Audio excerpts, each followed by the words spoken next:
Boom. Let's go live. There we go. All right. This is going to be one of the most exciting ones. I can't wait to do Enoch chapter 6, Taken by Angels. Enoch chapter 6, Taken by Angels. This one's so good. This one's got the firmament in it. Oh, man. We've got 4 people in the room. One of you guys tell me real quick if my volume's coming through okay. It says the little meter's going through okay over there. I just want to make sure I'm communicating good. And I'm deaf. I can't hear what's going on anyway. Not that anybody's talking to me. But thank you so much. Somebody give me a little thumbs up. Sounds good. There you go. Thank you, lady. And I certainly appreciate that. There's Daily Inspiration. That's my son. Tammy, thanks for coming in. Arkansas Gigi, bow. There you are. Shirley, thank you so much.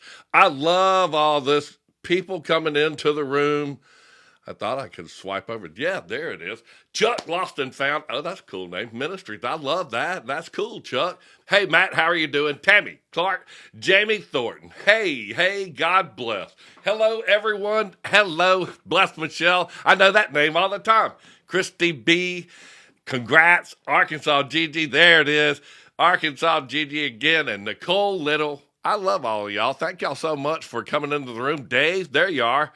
All right. Man, this one's cool. This one's got the firmament in it. Ooh, this is going to have the edge of earth, and where the men that can roll over in the fire appear as men when they want. And this guy is going through the firmament right there. Randy Staley, there you go. There's the white doves, those people, and then the hands and the gifts. Thank you so much, Journey. And for all of y'all joining, we're going to the edge of the earth where the prison is that holds the stars that rebelled against God. And this is a wonderful, wonderful journey that we're going to take in Enoch chapter 6.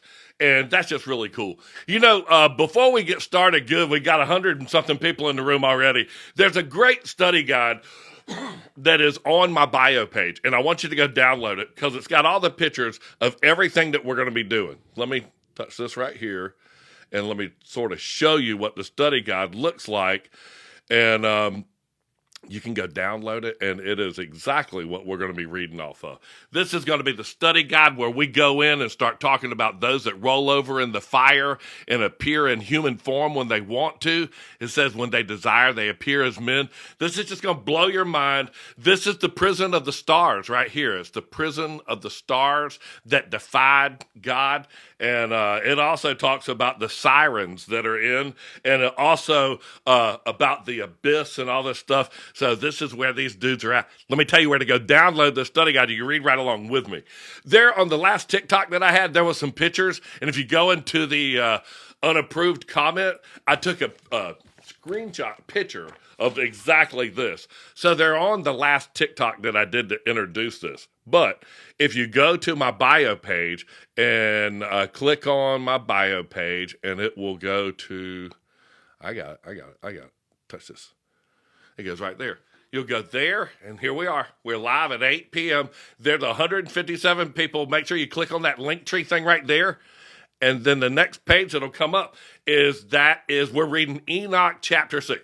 If you click on that, it's everything that I'm telling y'all right now. And it's all printed out in this study guide, and it's got a cover sheet and all that stuff to it. But I'm ready to read. I'm going to read it to you, and I'm going to have it behind me. But I like y'all to know where this stuff's coming from, man, and to read it for yourself, and to know that we're reading from the Dead Sea Scrolls. And it's just amazing the work that's in the Dead Sea Scrolls. And I've got some pictures right quick I want to show you. That in the Dead Sea Scrolls, you know when they found them in 1940s.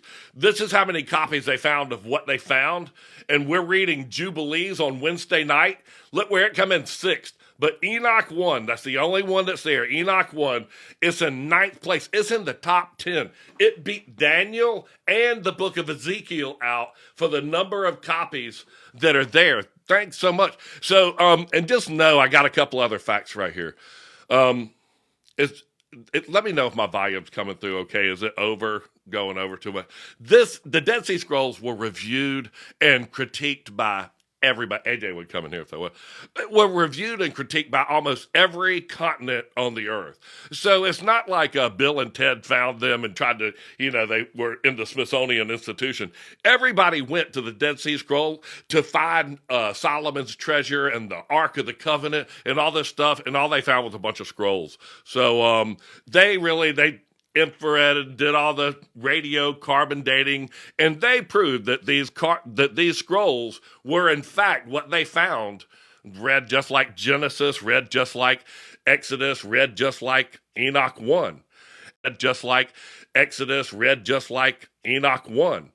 It's just the funny thing is that what we're getting ready to read tonight is where the Dead Sea Scrolls tell you that those that roll over in the fire can appear as men when they want to. So that ought to scare you. It's hard for me to be me sometimes because I'm wasn't always the trumpet man. I was a roofer. But just know that this stuff is real. Nobody said, hey, and that part, that's just too far-fetched. No. This is Genesis 6, verse 4. Expanded. It was literally in the cave. Y'all just saw that it was in the cave. It was in the top 10 most acquired documents out of the Dead Sea Scrolls, and all the scientists and people did. I love to back that stuff up. I want you to go print that off of my bio page and go to my bio page, and I'll click on it real quick for the people that are getting here because there's some cool stuff on there.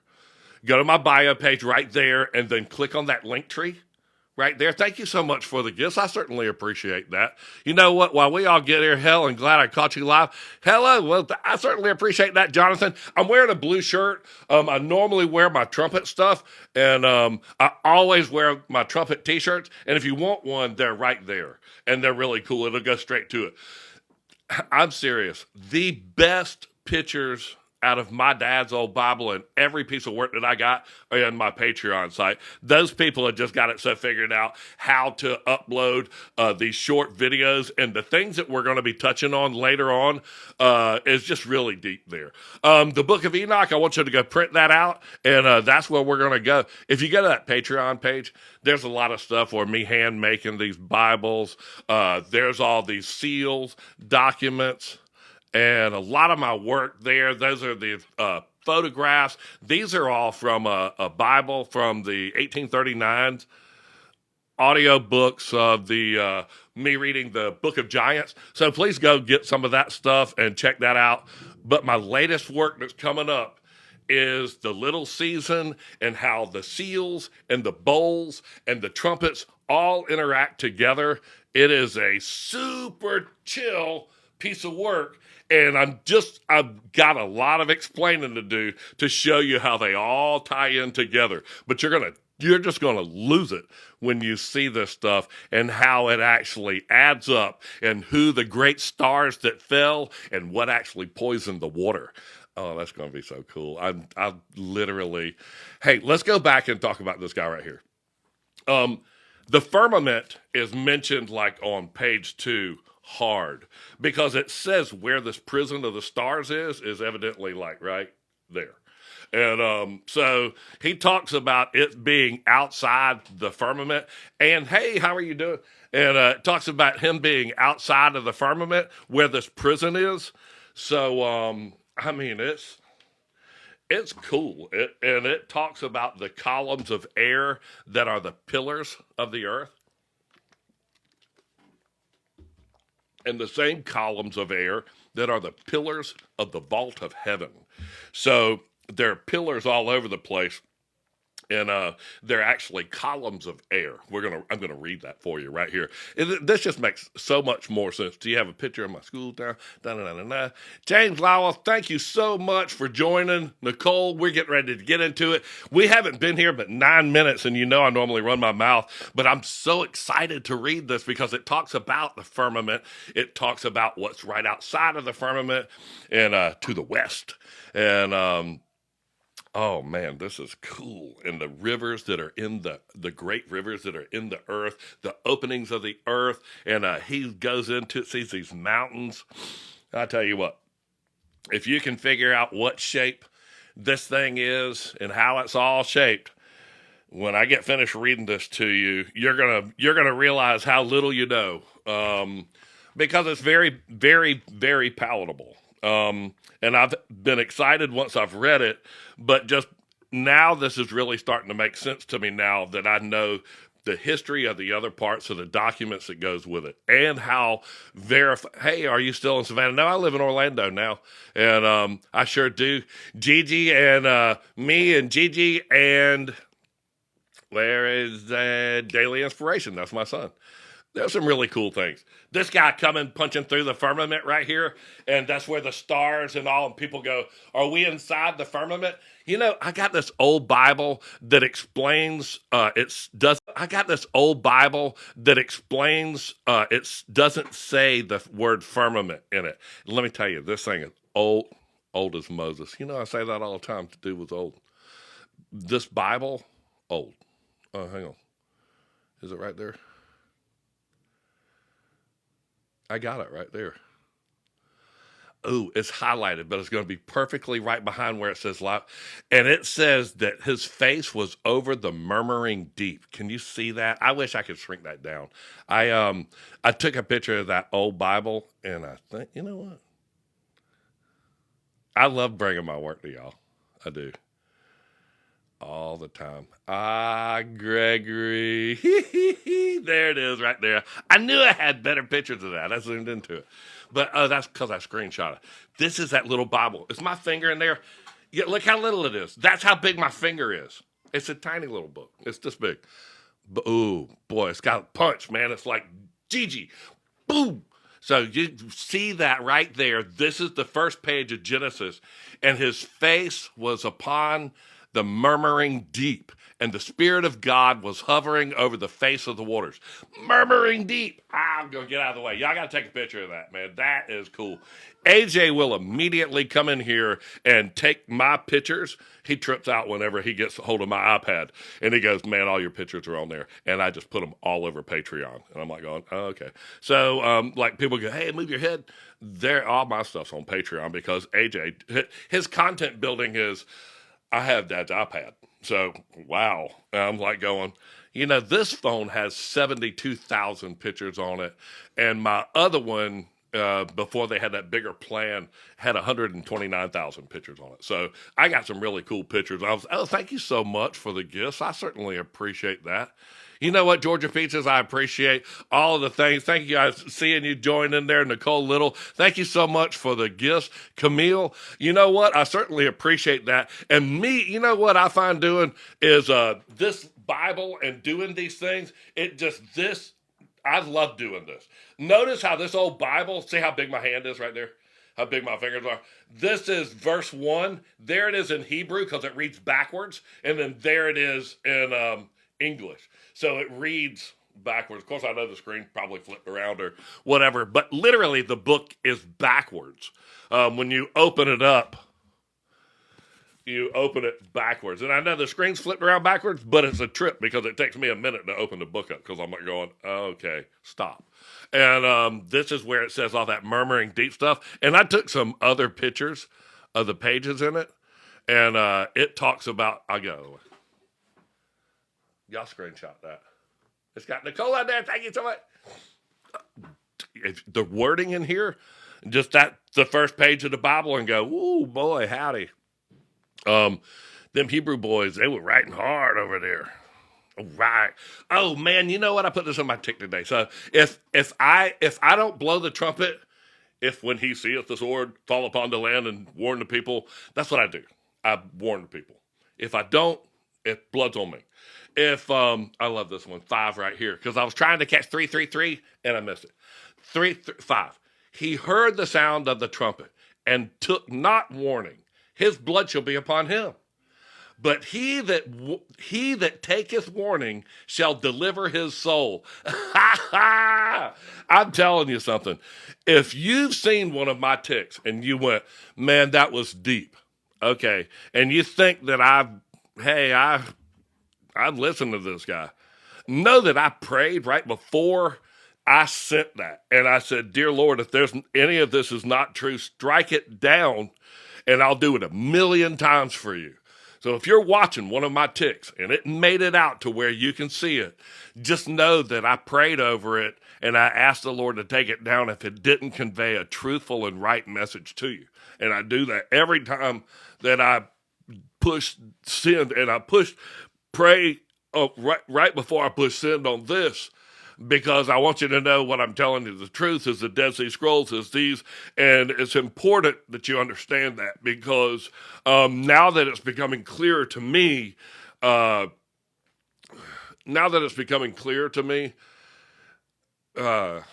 man, I have to tell you. And for me to go tell you, hey, I tied all the bowls and the trumpets and the seals together, which I did, is going to smoke your egg. So me and AJ are going to go through the trumpets, the seals that I did. And this is what started it. I did the seals document right here, and it's every 1,000 years. And then I started, you can ask my wife, man. I've been, for the last 3 days, I've just been, and it's just sent me down. This is how I work. That thing's like a 2 foot by 3 foot, one of those big post-it note things. So I had to take all the seals and all the bowls and all the trumpets and show them, because they're in order. And this one blew, and then this one blew. And once you put them together, it hits. It hit. You'll go, ah, because that's where we are, right there. 8 years away from that. And, yeah, actually, I appreciate it. I want y'all to do God's work too. Now that you hear the trumpet, now go get to where you can take pictures of this and tell somebody else and make work yourself out of it, and be found doing that. When he comes back, be found telling somebody one of these cool stories, how long the little season is and when the rest of the dead got out of the grave. And that's what you need to be found doing, man, is telling somebody, go, no, man, the rest of the dead got out of the grave in 1033 AD, and that's exactly when he locked them away. And just, I'll get excited. AJ probably come in there and told me to calm down. Pushing the button. He's pushing the button. You can't see him. He's pushing the buttons. But I've been working for a while on this one graph and this one chart. It's super, super amazing. And I've enjoyed working on it. I got some more pictures I want to show you. I put it up on that big 100-inch TV that we got and could zoom into it. And you would have just, Jill was in there just going, oh my gosh. It all works. It all connects. And I was just telling Jill, I said, I was worried that sometimes she moderates so much and she doesn't get to see, what all I'm doing and what all happens behind the scenes, and how I'm over there standing in front of this TV going, oh, that's where we are, and this is so-and-so. And I told her, I said, you actually get to hear it first. And, because I bounced everything off of her. And I'm not ready to breathe yet. I'm 18 minutes in, and I've been dying to tell y'all this and these things. And I've got to pace myself more than breathe, because I get so excited that it linked together, and scared me, honestly. And I have to tell y'all, but I have to explain it slowly, or you'll just go, you lost your mind, trumpet. And when you read the verses, it's super easy. So that's what's already happened. You know what? I didn't shrink that picture down. Touch that one. I love this guy. We're getting ready to talk about the firmament. Go to my bio page, click on that, and I can breathe during this. I'll slow down just a touch. And y'all go to my bio page, download the study guide, go to my bio page, then click on that link tree right there, and then click on that study guide, Enoch, right there. That's what we're reading, Enoch chapter 6. And just one of the top 10 found Dead Sea Scrolls, and just nothing but the truth. This is just really such a great chapter. So, all right, I've got enough off target. Click on my lesson. Boom. That's what you're going to download off my link tree. That's the cover of it. Mount Hermon is where they descended. It said that in chapter 1 when they all descended on Mount Hermon, 200 of the fallen angels. So let's read the 6th chapter. This one right here just starts off. This is one of my favorite chapters. It's called Taken by Angels. And this is the amplified version of it because my wife, when she reads the Bible, she likes the amplified version. And I read the Dead Sea Scrolls version. I like to hear exactly what they said. But within the amplified version, it gives you these parentheses that sort of give a biblical explanation to some of these words that a lot of people don't identify with, and the Dead Sea Scrolls are full of those words. So let me read you the amplified version of this. And these pictures, when you get my work, just know that all the artwork is over 150 years old. They're in the public domain. There's no logos or anything in them. I want you to use this kind of stuff and tell these stories. All of my text and all that stuff, this is definitely in the public domain. And all of the Book of Enoch is. So highlight and copy those texts, and I want you doing the same thing. Like I said, you just want to be found doing something, man. Even if you're telling a cool story about, hey, man, I was reading a story about the rest of the dead. They live again, after 1,000 years, and that was 1,033, and it said the 5th seal was this big earthquake, and there was really an earthquake in 1,033. And the weird thing, this Pope, he was 12 years old, and that's what you want to be found doing. That's what it's giving meat in due season, man. That way nobody's fooled. And once you know these things and you look them up and read the verses, then you know them, and it's easier to tell a cool story when it's full of truth and you've researched it and you can repeat that. 333 people in the room. Get back in here. There it is. It went bam, bam. And y'all went right back in. 3 went out. 4 went back in. There we are. Old dude crying, talking about, hey, we got to. Oh, you know what I did?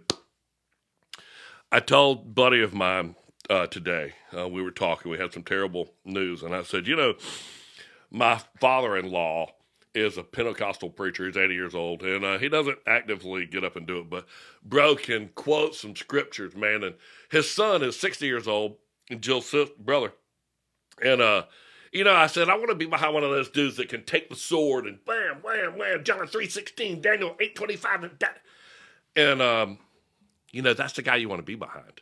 And it's CERN. And one thing that I realized is that my 5-year-old has to swing, not my grandkid. You got to be careful what you say on here. They have to swing that sword, and they have to fight that same battle, and they don't have that whole book, and they don't own and understand that whole book. And when Jesus said that the 2 main laws were that you should love God in heaven above with all your heart and all your soul and all your mind, and you should love your neighbor as yourself, and upon those 2 commandments hang all the law. I've always said that is love God and love your neighbor as yourself. That's the 2 edges of the sword. And a little kid can swing that sword. So that's what we have to teach them, that that thing that you're not going to be able to shoot that thing. You're not going to be, it's already dead or whatever it is. But, my brother's got these big old guns and all. I'm like going, the 5-year-old's got to fight that thing, like we do. And if you're smart enough to know that love's going to kill it, because it's probably never even seen that before. That's what you got to have. That's what we got to teach our kids, not how to read a Bible this thick, quote verses like a Pentecostal preacher, and be able to dance with the sword and blah, blah, blah. The sword has 2 edges, and it never says that we have to fight.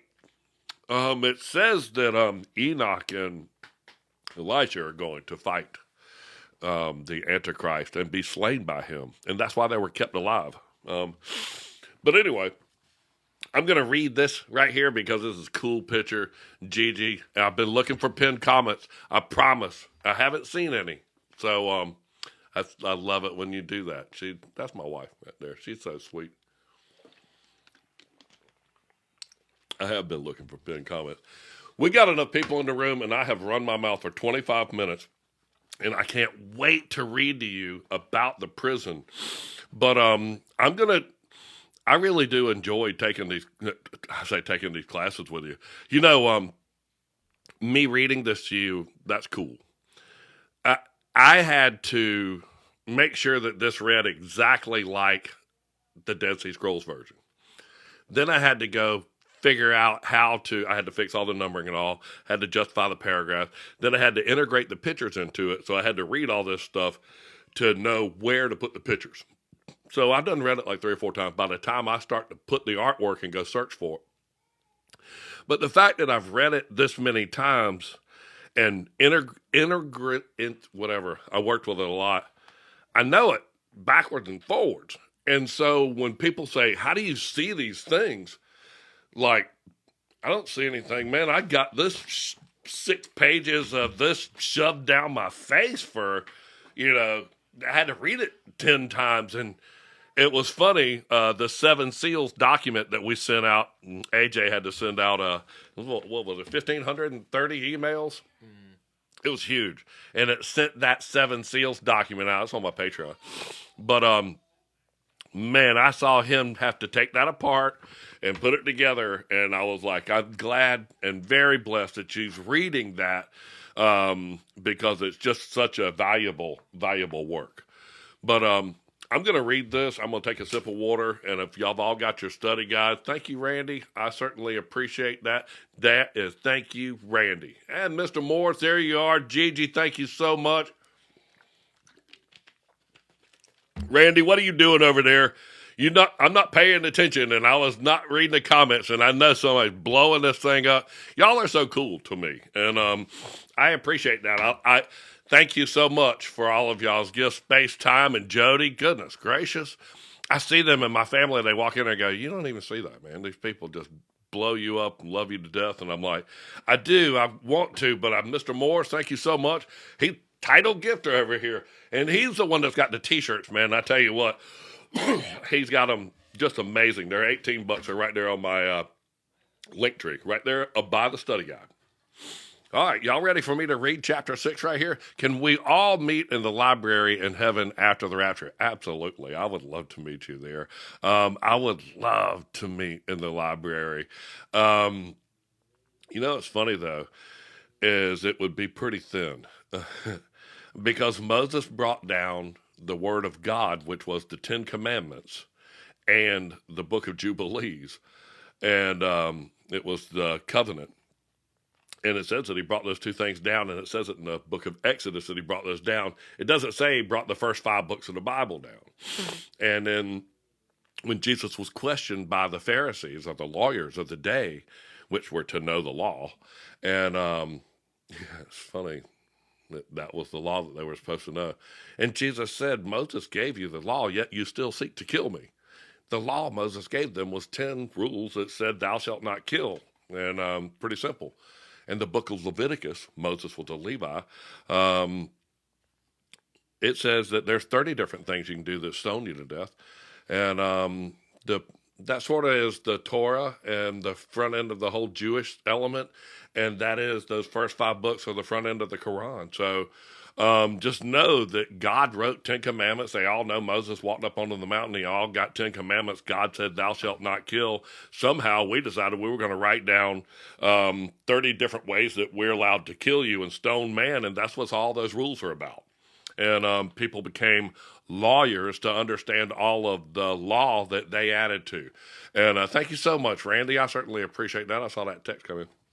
And I certainly do appreciate all of the help. It's the people like y'all that are helping me, and y'all support and y'all subscriptions makes me do this. You can just ask Jill.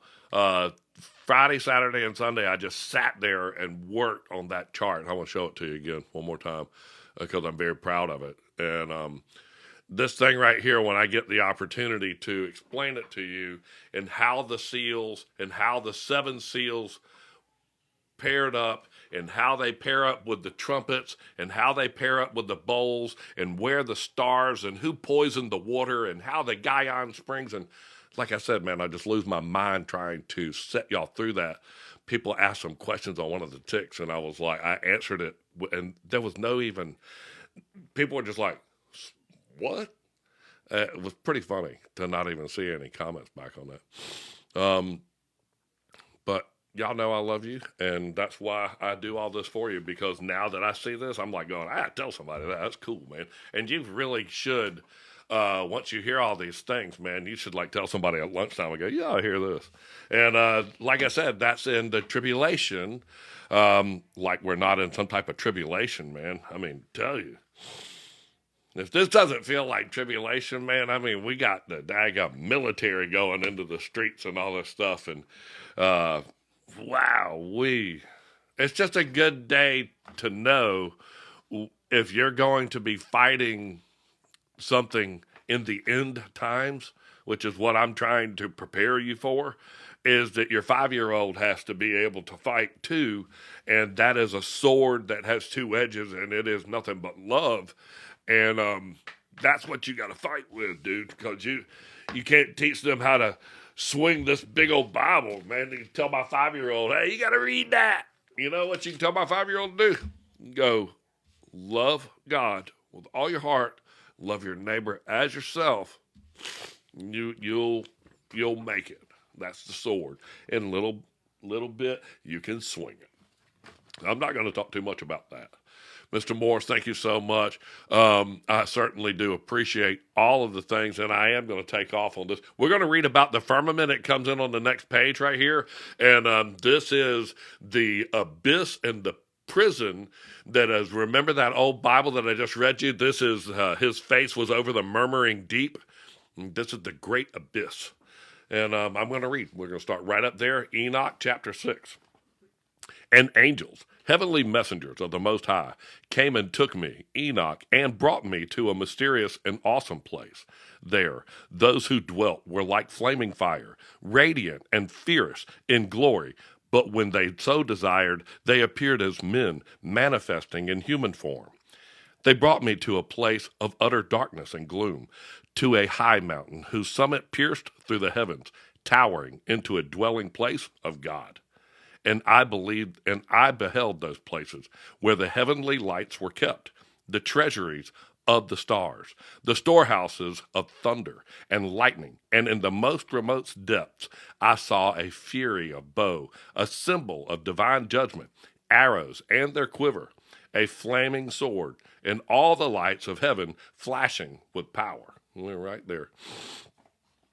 And the angels led me to the living waters. Waters. That's big. That's big. Living waters. You know what? I copied this scripture right here for you. And there was, and is that Revelation 20? Hang on. And there was no more sea, right there. And the first heaven and the first earth were passed away, and there was no more sea. I wish I had that down further. Revelation chapter 20. There's no more water. Know that. And then it describes a river in the middle of this. So just know, water is a very key note. And when they shut, Gaian Springs used to pour out of the side of Jerusalem. It was a free well that poured out of the side of Jerusalem. And they sealed up the Gaian Springs. That's where David was anointed, Solomon was anointed, and all this stuff. They were at the Gaian Springs. That was the water of life. It poured out of the temple. And they sealed that up and put it into Hezekiah's tunnel and sealed up the water, and then started writing those scriptures that allowed them to inflict punishment on man, and they poisoned the water. And it's going to be one of them trumpets, and 3 or 4 people talk about a star that descended, the Star of David. You know, that's 2 triangles, as above, so below, interlaced. Get back on the subject. And the angels led me to the living waters, streams of eternal life, and to the fire of the western horizon, a fiery region where the sun sets each day. And there any pin comment go there. And I saw a river of fire, whose flames moved and flowed like water, burning and yet fluid, and it poured itself into the great western sea. And then I was brought to see the great rivers of the earth, and to the region of immense darkness. There no flesh could walk. I saw the mountains of winter's darkness, and the very origin point from which all the waters of the deep burst forth. And I'm reading right behind me right now. And I saw mouths of all the rivers of the earth, and the entrance to the great deep. That's where Jonah went, man. You talked about Jonah went down to the great deep, and he went through the gates right there. And I saw the mouths of all of the rivers of the ocean, and the entrance to the great deep, that unfathomable abyss beneath creation. That unfathomable abyss beneath creation. I looked upon the storehouses of the winds, divinely built treasuries, and I saw how he, the Lord, had equipped creation with them. The winds formed the structure of the world, shaping and sustaining the earth's foundations. It's right there. It's going to tell you how those columns of air on the next page shape the transition. Now, if y'all haven't got the study guide, go to my bio page right there, and let me tell y'all real quick, and then I'll start taking some questions, and we'll move right on. But go to my bio page right there, and then click on that link tree, and then go click on that Enoch chapter 6, and it's like a 6-page study guide, and it's going to tell you, it's going to look just like that right there. And we just read the first page about the abyss. Now this next page is cool, man. This reads about the firmament and all that stuff. But if y'all have any questions, we had just identified that Enoch was in the top 10 of the highest number of manuscripts found in the Dead Sea Scrolls. So just know we're not reading Dr. Seuss novels or something like this. These were the Dead Sea Scrolls, and everybody in the world sent their archaeologist team or their little Indiana Jones to verify or to find the Ark of the Covenant or Solomon's Gold. And what is that unfathomable depth? I'll tell you what that unfathomable depth was. That's all that question go by. Where is it? Let me push this button. Ooh, that unfathomable depth, man, over the face of the murmuring deep. Just keep that in mind right there. This is this old Hebrew Bible. It's right here. This one. Touch this button. Oh, right there. His face was of, this is beginning. This is in the beginning. And his face was over the murmuring deep. Okay. You know what? There was no more waters. Remember that. In Revelation 21, the first earth and the first heaven were passed away, and there was no more sea. I just read that to you. His face was over the murmuring deep. And he divided the waters. Think of the bad things. The beast is going to come out of the water. Noah never took anything out of the sea. The only things that survived the flood were the things in the sea. And man, I mean to tell you, when that's the only time when every living soul died on earth and the mountains fled into the ocean, man, that's the seal. That's one of those seals. And when you see that and you go, man, that is the only time that everybody ever died on earth. Wow, the mountains went into the sea. There were 23,000. And when you put it all together and you go, well, you could put it that. And then, right after here is when Egypt, they went into the sea because the sea closed in on them and all that stuff. There's just all those things, those bowls and all, they just line right up. Question about the living water. What is it? Ooh, it's Jerusalem, JD. I'm so glad that you asked that. It is Jerusalem. You can see it in the book of Ezekiel. He measures it out of the temple. He goes out, he's waist deep into it. I'm going to get excited. Everybody's going to say, breathe. Let me put this on page 2. Living waters coming right up. Push this button.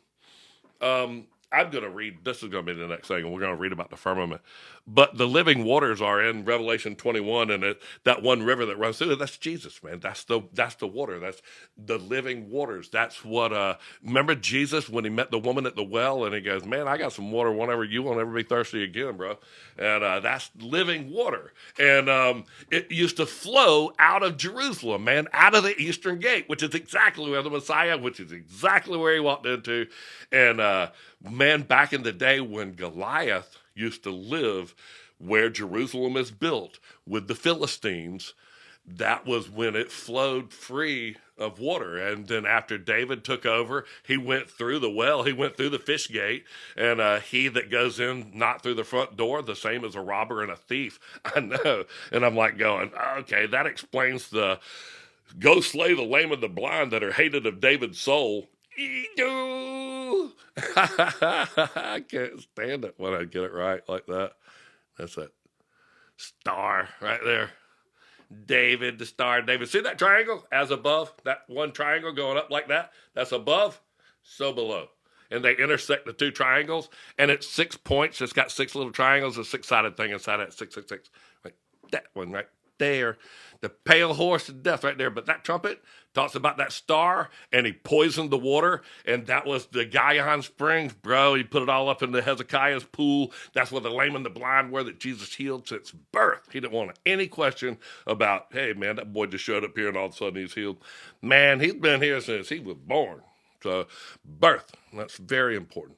It's so important that when I tie these things together, that it's very important that I give you these facts. I love that. Because the fact of the matter is, we're here, and when you put that all together, remember Jesus locked up the devil, and he said he had to be released for a little season. He locked him up for 1,000 years. So in 33 AD is when he did that. And then 1,000 years later, 1033. You read that seal right there, then it says that there's a great earthquake. 1033, there's a great earthquake. The rest of the dead yet live again, so they all get out of the grave. And Satan is released for yet a little season. But then he's locked back up until the end of the second death right there. But people say, why is there so much evil in the world? Man, the rest of the dead got out of the ground right there, bro. Right there. In that seal. And you can read the other things right next to it, man, and it tells about how that Daryl got out of the grave. And all this stuff, when it starts out with the white horse and the bow, he was given a bow and a crown. A white horse and a crown? That's my boy, JC. You know that. You know that. Just how it do it. Because when it blows that 7th trumpet, dun, dun, dun, dun, dun. It's all over. It's all over. I love y'all. Thank you so much. You know what? This is just such a cool study guide, and I enjoy putting this one together. I sure did. Oh, you know what? There's the image work for the little kid that has to have the sword. They have to. The little kids have to have it. And then this is that Pentecostal preacher that's, I will fight the devil because I know how to use this whole book. And you're like going, yeah, that'll help. He's probably going to use it back. And he probably knows. When my dad, he told me, don't you think the devil would know the Bible the best? I was like, ah! In some places, I think the sea is referred to as a multitude of people. It is. It's like Revelation 12, and where the waters where the horse sitteth, were peoples and nations and tongues. That one right there. It's like Revelation something, 12, 8, somewhere in there. It describes the waters where the horse sitteth. That is it, Kelly Walker. That is it. It is peoples and nations and tongues. Anyway, I just see this crazy little Pentecostal preacher over there going, Daniel 3:16, I'm like going, man, you know what? You gotta realize, man, these little bitties gotta be able to sling that. And they don't know how to read that book, man. They are going to need a 2-edged sword made out of love. And it's love thy Father in heaven above, love thy neighbor as thyself. That's the one that they can swing right there. And that's what we need to teach them. I was telling my little bitty when I was taking her to the school where they go. I was telling her that. I said, you You gotta, whenever you see something really bad, you just gotta remember, love God and love your neighbor as yourself, and that's going to get you through the day right there. Jesus Christ said that. It's in the red letters right there. Page 2. I will breathe. Somebody's going to say it in 2 seconds. Breathe. That is.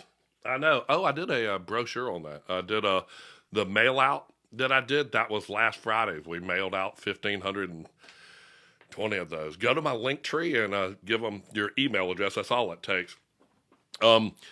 Now, I got to tell you, my subscribers on here, when I go live and do a subscriber-only live, I'll schedule it and all that stuff, but I'm going to do those seals and those bowls. I'll be doing some live stuff with y'all and subscriber-only videos because I want y'all to see that stuff. But AJ is setting up a Patreon course, and we're going to do the seals and then the trumpets and then the bowls and then how they all tie together, and you're just going to lose your mind when it's such a better format when you can print out the 7 seals. We sent out the 7 seals documents, and that's 17 pages of information, and we're just going to have a class on 777, and then we're going to tie them all together for you. That's all Patreon. I love this. It's so clear when you put this together, and I don't want to get off this page. I'm going to read this one more page, and then we'll go. I'll show you all that stuff again. Make sure to get the study guide from my bio page on my link tree, and then you can go get that. This one's just a big picture. It talks about the firmament, and this dude seems to be walking through it. We're talking about the bad place that's on the other side of that, to the west. I don't know. West must be that way. That's the setting, sun. I don't know where it is. Boom. All right, here's all the masons in there. And I saw the cornerstone of the earth, the secure base upon which all rest. And I beheld the 4 winds that uphold the firmament of heaven, ensuring its stability. And I saw how the winds stretched out the vaults of heaven, each holding its appointed station between heaven and earth. These winds act as pillars of the heavens, bearing up the heavenly dome. And I saw the heavenly winds in their courses, rotating and propelling the sun and all the stars, causing them to set according to the divine order. And I observed the winds of the earth carrying the clouds across the sky, and I saw the invisible highways upon which the angels travel. That's right there. Yeah. What? And I saw the invisible highways upon which the angels traveled. And at the very end of the earth, I looked upward and saw the firmament of the heavens, and beyond it, a place that burned day and night, a place of continual fire. There stood 7 mountains, each made of precious stones, majestic and radiant in beauty. I'm going to tell you something, though. This isn't something, we don't know who wrote that, whatever. This was one of the most confirmed writings in the world. This has been Enoch chapter 6 study guide is in his bio page. Thank you so much. That's Daily Inspirations, my son. And he's great with answering questions and helping people and moderate. Gigi, Georgia Peaches, all these people are helpers, and I certainly do appreciate all of my prayer warriors that help me through some of these questions that these people have. A lot of times, I get asked about the validity of the Dead Sea Scrolls, and in each time as a live when I start reading to you, I'm only going to read to you the things that I can justify and prove. So the Dead Sea Scrolls are one of the most, I can tell you right now, that's the base picture. I have to shrink all my pictures so that they fit. Bear with me. Right there. The Dead Sea Scrolls, this is the order that they were found. And we're reading Enoch 1 right there. All right, so just know that they're the most scientifically verified document, one of the scientifically verified documents in the world.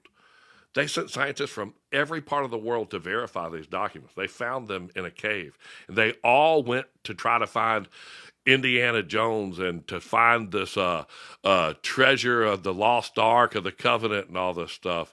And all they found was like Isaiah scroll and Genesis and Exodus, and they all read exactly alike.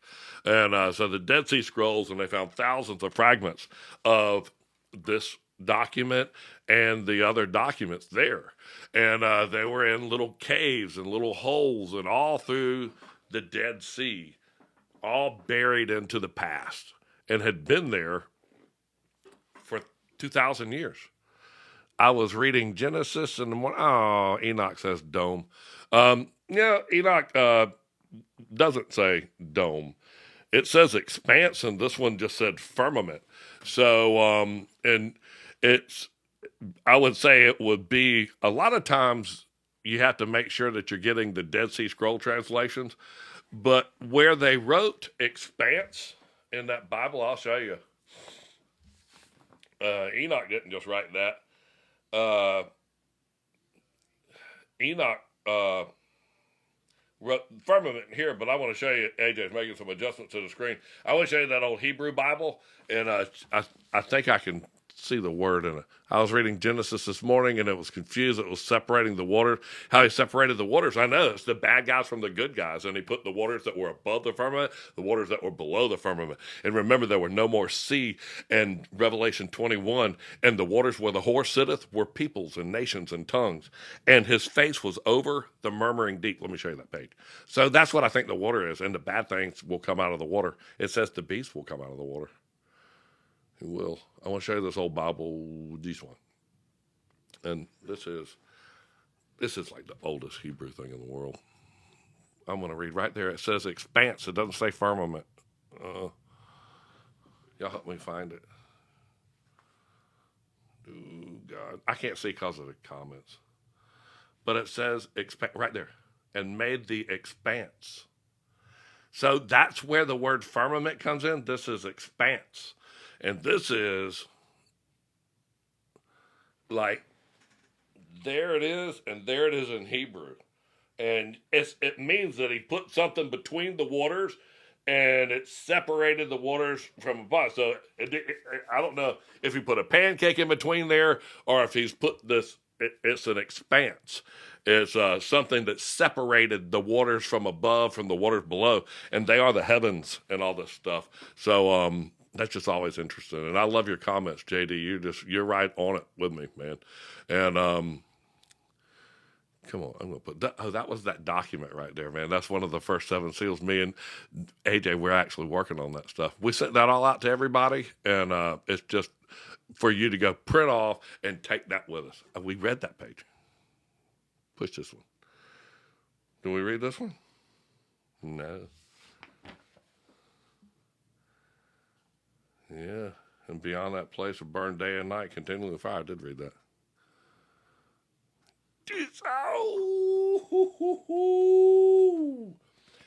All right. This is so good. Please go download the study guide. It's like 4 or 5 pages. There's one more page after this. Oh, and that's the one that talks about the prisons. Go get it. Go get it. Touch that. That right there, the prisons of the angels. This is the prison of the angels. Next page.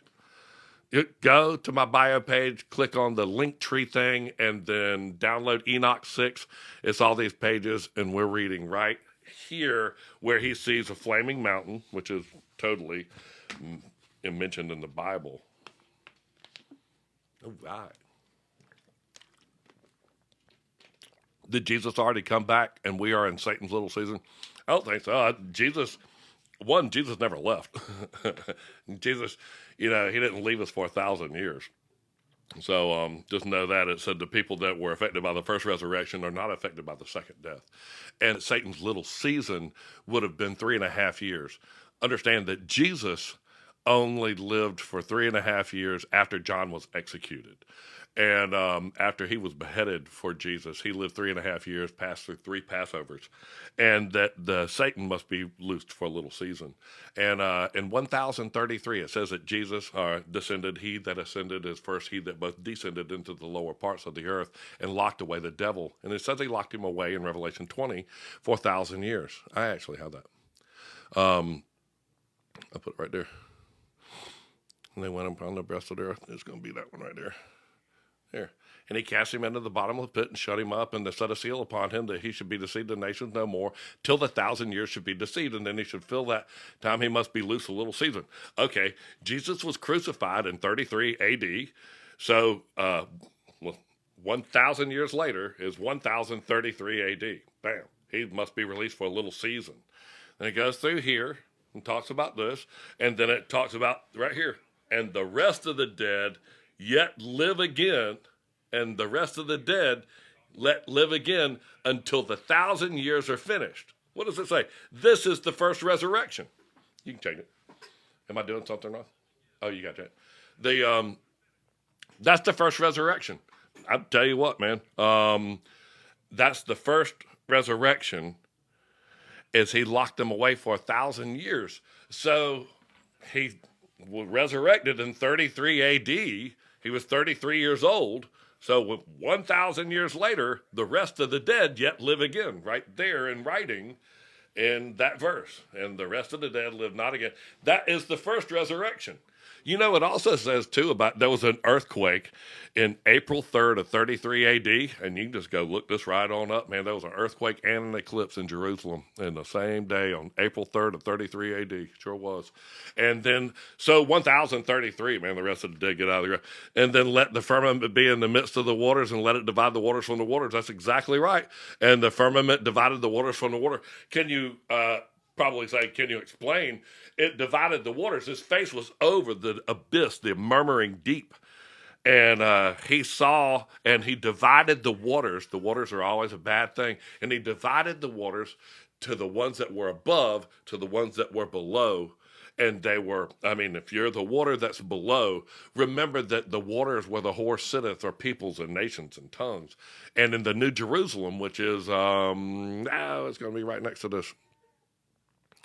It says, Revelation 20, right there. Is that the one where it says, and there was no more sea? Yeah. And there was a new earth, new heaven and a new earth. For the first heaven and the first earth were passed away, and there was no more sea. So there's like something in the water, man. I mean, I've always been scared of dark water, but explain striking a rock and getting water and lean not on your own judgment, huh? Explain striking a rock to get water and lean not on your own judgment. Moses did exactly that, man. He struck that rock, and he should not have leaned on his own judgment. He should have done what God told him to do, and that caused him to lose his life.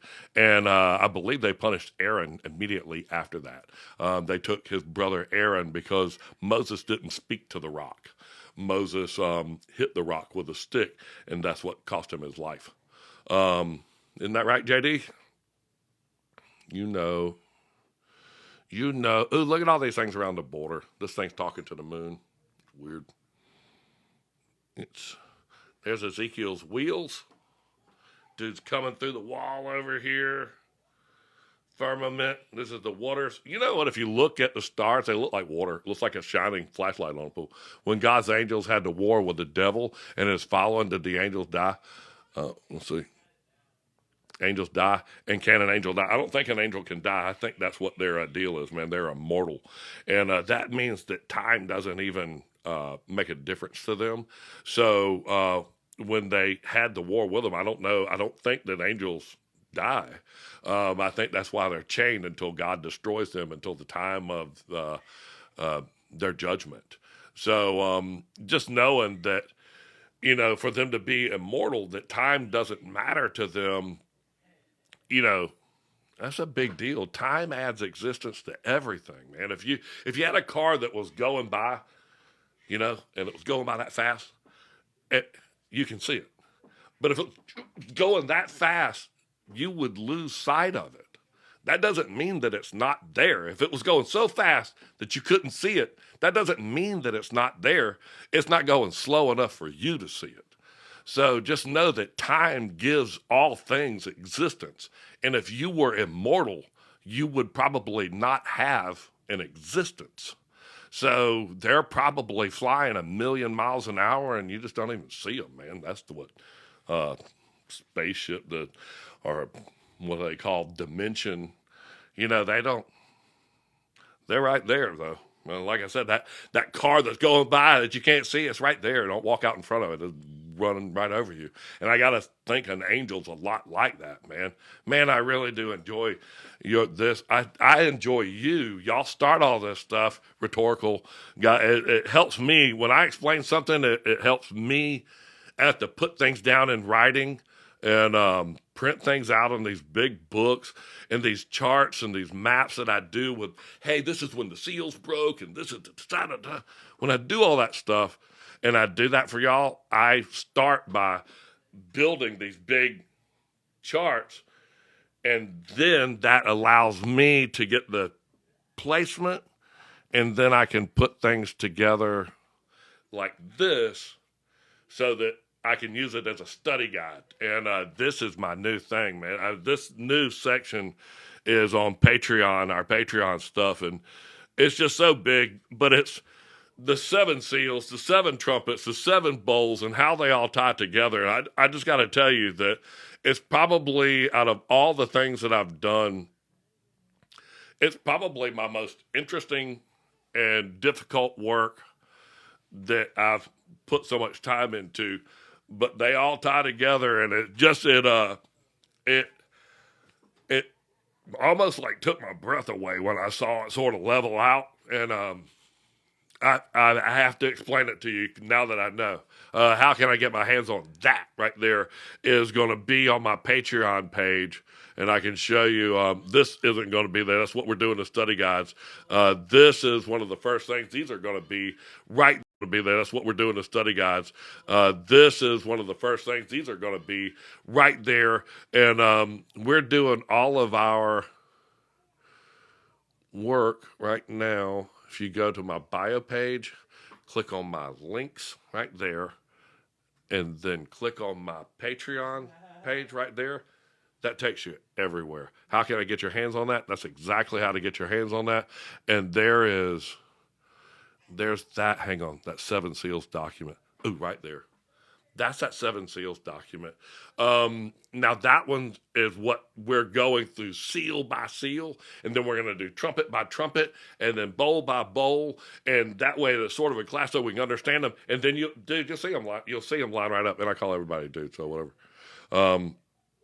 But I'll show you how they line up, and how when David poisoned the water and the Star of David and how all that, and when he locked the souls away and the white robes and the announcements and the eternal darkness for the 1,000 years and the little season and the millennial reign when they reigned with him for 1,000 years, man, it just stack. And you're like going, oh, crap. We're right here. And I'm like, yeah. And all of this stuff is sort of around the season. So it's not like, oh boy, Nate, the end of the world. You were 3 days early with that one, Jesus. You were. You get back out of here and undestroy the world right now. And trust me, man, we could be within 8 years of any of that stuff, and it could be, you need to know this. You need to be able to go, you need to know this information. That way, when you see it, you can go, hey, man, you know what? That works right there. He did lock those people away for 1,000 years, and that's the knuckleheads that got out of the ground right there. 1,000. That's those dudes right there. The rest of the dead dudes right there. I'd made that guy a little Statue of Liberty looking guy, light bearer of light, and a little Statue of Liberty hairdo right there. Hello. Go do that. That's all on my Patreon page. It's so cool. And then listen to the audiobook of the Book of Giants. How long is that? Super cool. I'm reading straight off the Dead Sea Scrolls. Oh, there's the first page of the seals.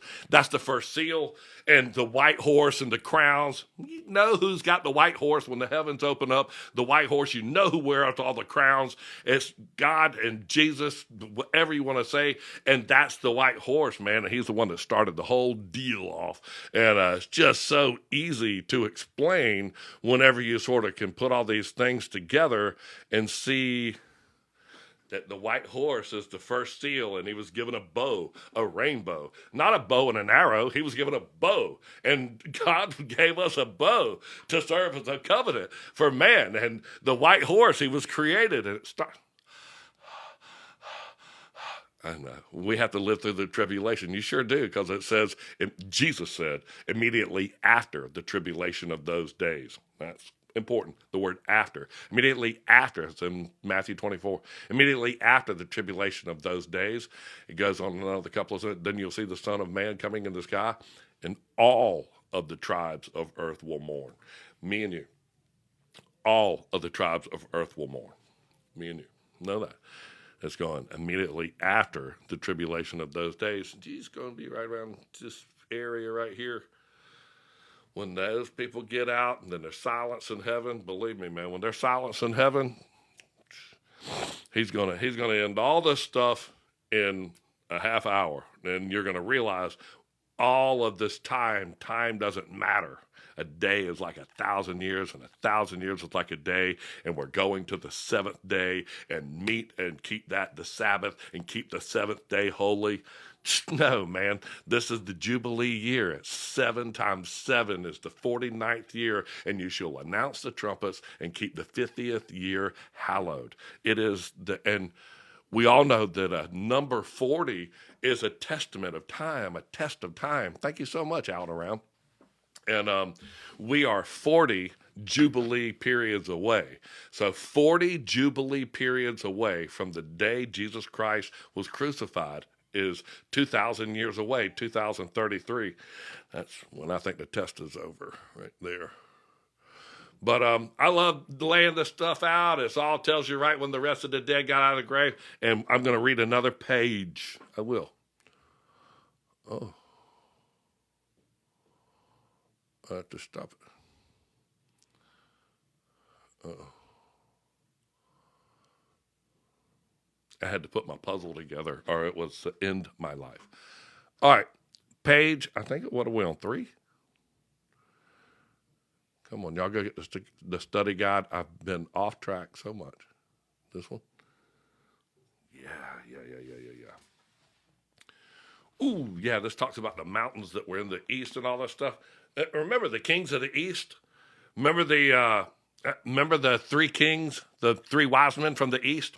Line one more. The angels were like mountains. And y'all ready to read? I am. No questions. I love y'all. Thank you for shouting around so much. I certainly appreciate all that.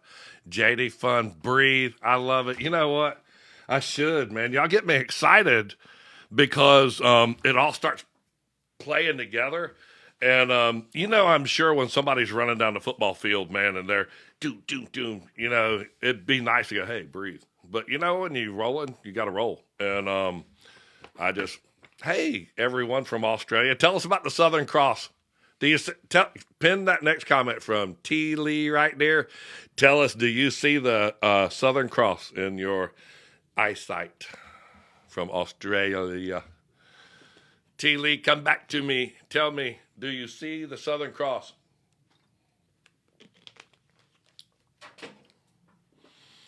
Tell me. Come on, this is going to be a kicker right here. T. Lee, do you see the Southern Cross? Type in there yes or no. I remember that song. T. Lee. I know the Southern Cross, and a lot of people don't see it, though. I know I don't see it. Fearless. No, come on, T. Lee. I'm waiting to see you. You're in Australia, man. You're going to tell me about the Southern Cross. Going to be right there. We're going to wait. I know you're going to answer this question. I'm going to tell you what shape the earth is right there. As soon as you do. Matt, you do see it down there. Come on. And it's not really even tells you what shape the earth is. It's just one of the things that they sort of skip.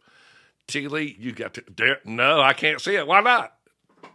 You see the Southern Cross in the in the sky, you see the North Star?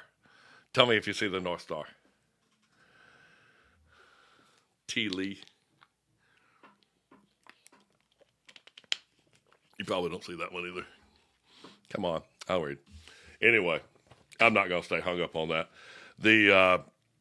The way that things are laid out, nobody knows what the shape of this earth is. It's so funny to watch God argue with Job and go, dude, do you ever backed up and laid a tape upon it and whatever? And nobody knows what the shape of this thing is. And after you finish reading some of this stuff with these mountains that are in the earth and all that stuff, it's a realm to me. It's an indescribable thing. And the other planets that we see have shape, but you have no idea what piece and whatever you're looking at. So that's for sure. I love exciting. I am in Queensland, Australia. I see satellites. I love it. I love it, man. I love it. We're going to read. You know what? That's all just people having debates back and forth. And that's just wonderful and good conversation. I can't really find out how it buys you 1 minute in the kingdom of God knowing the shape of this thing. I mean, we don't even know how to build a blade of grass. We don't know what that gooey crap is in the middle of an acorn. We can't build one of those things. We can't make a chicken heart beat on a counter by itself. I don't know how we think that we're going to decide exactly how the earth works and all of its movements and all that stuff, and how the sun and the moon and the stars work and how that all blows. Okay. You got that acorn thing figured out yet? But that's just me.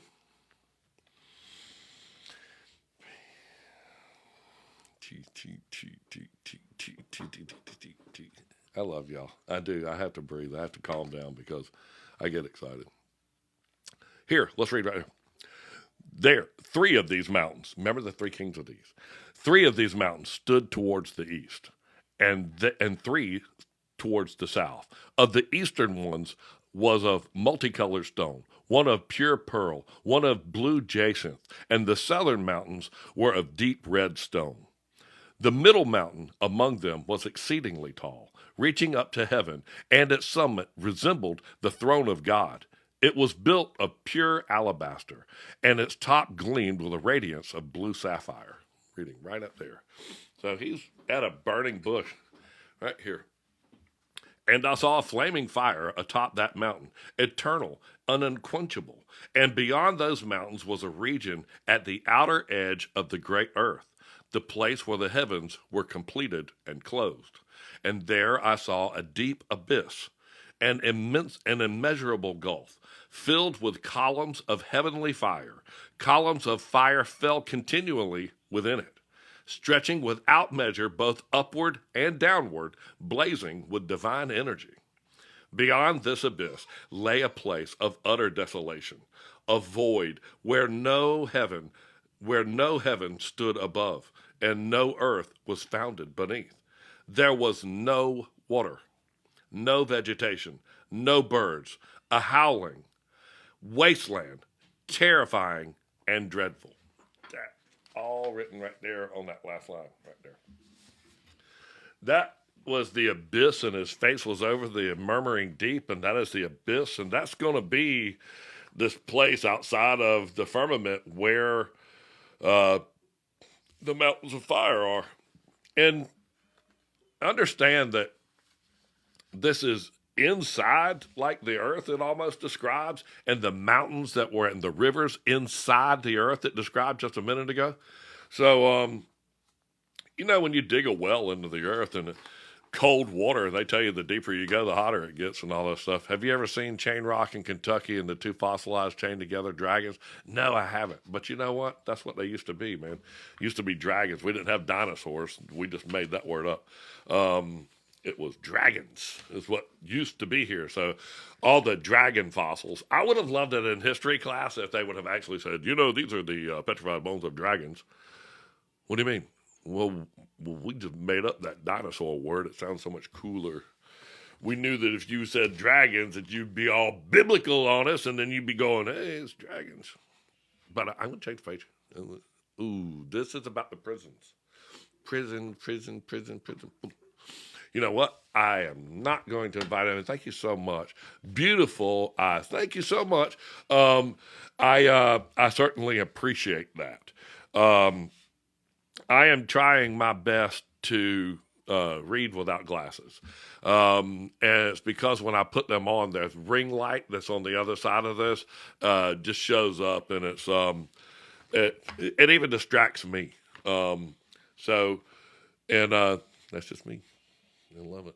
This next page, I hope y'all are with me. I hope y'all are with me with the study guide. There's 400 people in this room, and I love every one of y'all. I actually do. I pray for y'all in the morning, and when I get on my knees in the morning, I pray.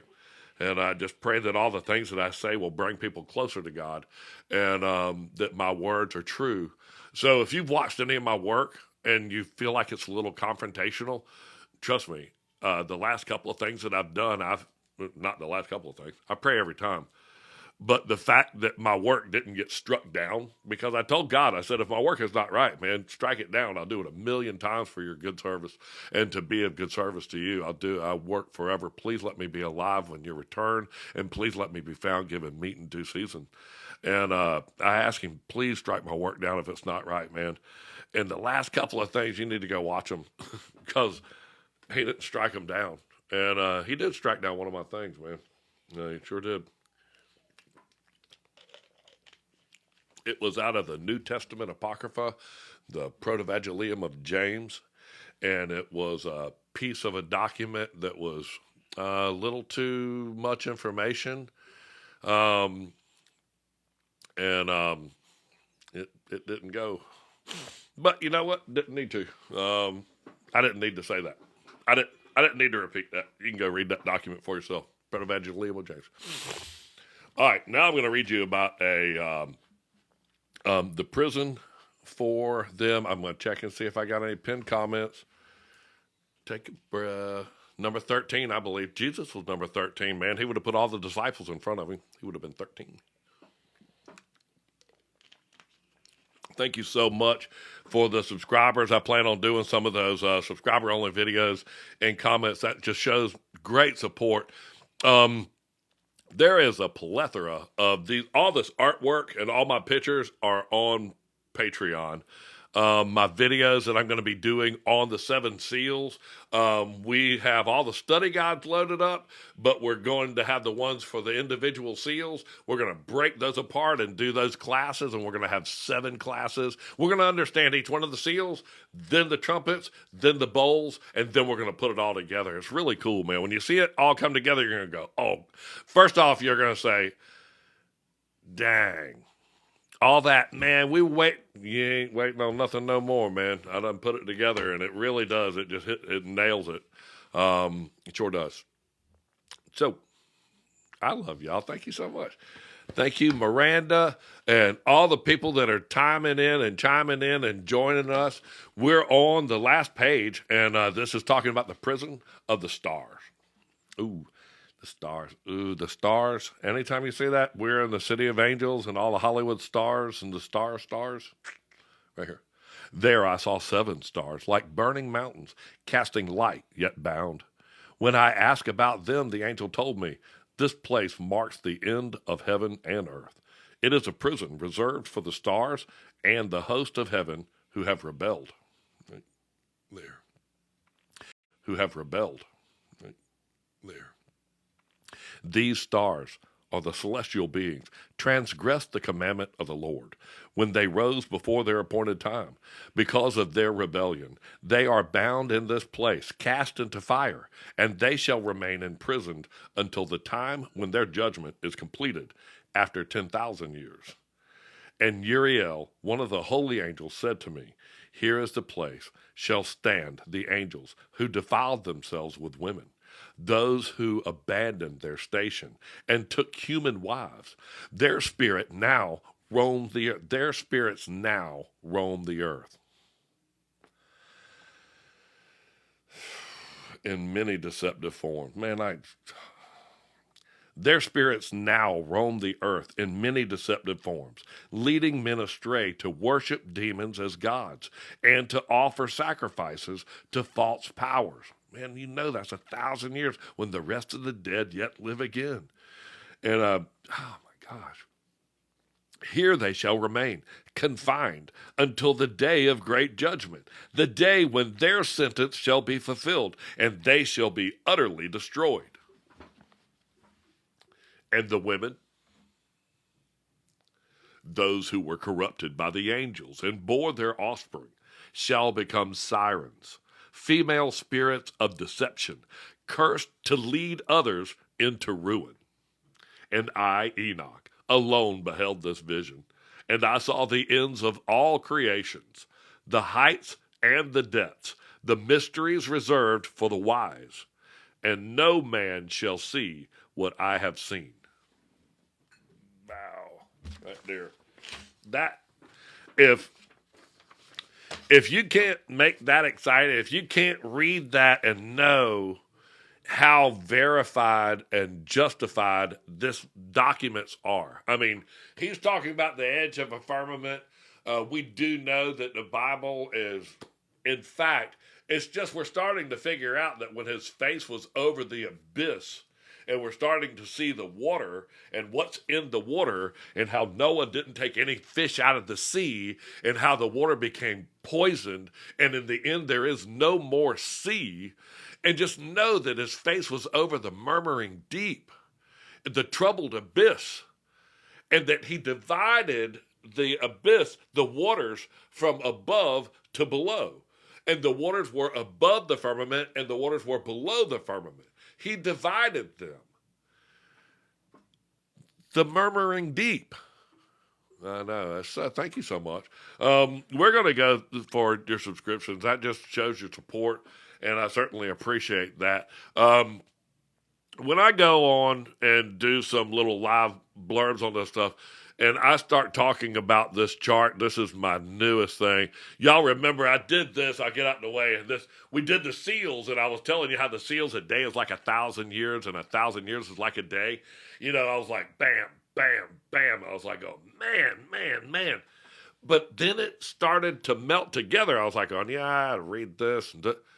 And when I put the other things together, it just blew my mind how they interlaced together. Right there. There's the seals. There's the trumpets. There's the bowls.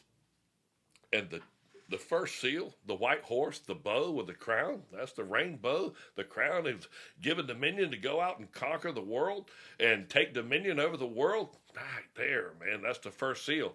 Then the trumpet announces what's going to happen here, and the watchers descend, and they were cast upon the earth. Right there, it tells it. And the watchers descend, that's the red horse, and they taught men how to make swords. I don't want to get lost on this. I just want you to know. It'll make me excited. I put this together, the bowls, the seals, the trumpets. Go to my Patreon, I can't even say it good. And I'm going to lay out the stars and the people that poisoned the water and the things that happened, and when they happened and what seal they were. And literally, it just lays it right out. When you read them and you put the facts next to it and the scriptures, you're going to say, the brain's going to, it's just going to hurt. And this is the bad part, man. This is like where we are. This is where we are, this little season. 1,000 years after Jesus Christ was put in the grave, 1,000 years, it says that the rest of the dead yet live again. It's in, I had the verse right here for you. Come on, Bobby, push the button. I bet it's that one. And I saw an angel come down from heaven, right there. And is it right behind? Hey, Miss Phil, can you move for a pic? I will. I'll put it back on that thing. And the rest of the dead yet live again. This is the first resurrection. Listen, Matthew 27, verse 52. And the earth did quake, and the rocks did rent, and the bodies of many saints which slept arose and got out of the ground and walked through the city streets of Jerusalem. That was the first resurrection. It says after 1,000 years that the rest of the dead yet live again, and he's released for a little season. I'll show it to you right here. This is, touch this. Right there. He was crucified right there in 33 AD. and then the rest of the dead live again after 1,000 years. So in 1033, the sixth seal is broke, and that's when the rest of the dead yet live again. It was an earthquake in 1033. It explains it so well. And that's what each one of those courses are going to explain, that in 1033, there was an earthquake right in Jerusalem. There was an earthquake right in Jerusalem. There was a 12-year-old pope. He led for 3.5 years. He was extradited out of the papacy. Then he came back as an older person and got back into it. The head was wounded, and then it came back on. And he's one of the three weirdnesses that were like frogs. And you can read it in the trumpets and the bowls right over there. And right there was a guy named Robert the Devil. It's just amazing when you put all the facts and the archaeological evidence that goes with it, knowing that the 144 saints were given their robes and they dipped them in the Jordan, and the Jordan River is the same color as the Jordan flag of Jordan, is the same color as the four horsemen of the apocalypse. But just know I've done a lot of work. I put the seals together, and I'm sort of see how I had to set all my stuff up. That's just the way I have to work, man. That is, I have to build these things first. 444 people. Thank you. And once you start putting the trumpets and the bowls, and you know they're in order, and then the second angel, and then the third angel. So you know they're in order. So once you sort of line one up, you're like going, oh, crap, then the next one is this. And then when you see them, it's like, and you'll be stuttering because you're going, oh, my gosh, it's right there. It really is.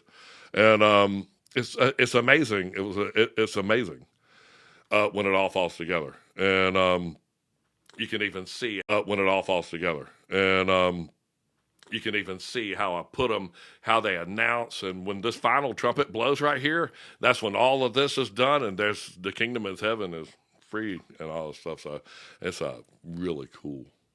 But I'm going to take y'all's questions if y'all got anything, because I love talking, about these things. But it's a lot to break down, because it says that white horse. Anytime you see white horse, man, that's JC. That's Jesus. Jesus is God. Jesus, 444 people. There it is. Get back in here. There you go. All right, you can hear me. Jesus is God, man. He told the devil to his face, he said, thou shalt not tempt the Lord thy God. So, it's not hard. But he didn't argue with the devil because he is the God of this earth. And he didn't say, I bet you can't give me all that stuff. No, you can't. He just said, thou shalt not tempt the Lord thy God. And keep that straight, bro. I added that. During the resurrection, did all the saved get resurrection? No, it says that the very elect. And literally in that New Testament Apocrypha, it talks about the people that got out of the ground. And, John, it says in Revelation 20, where I saw the thrones and those were given judgment, that's King Herod.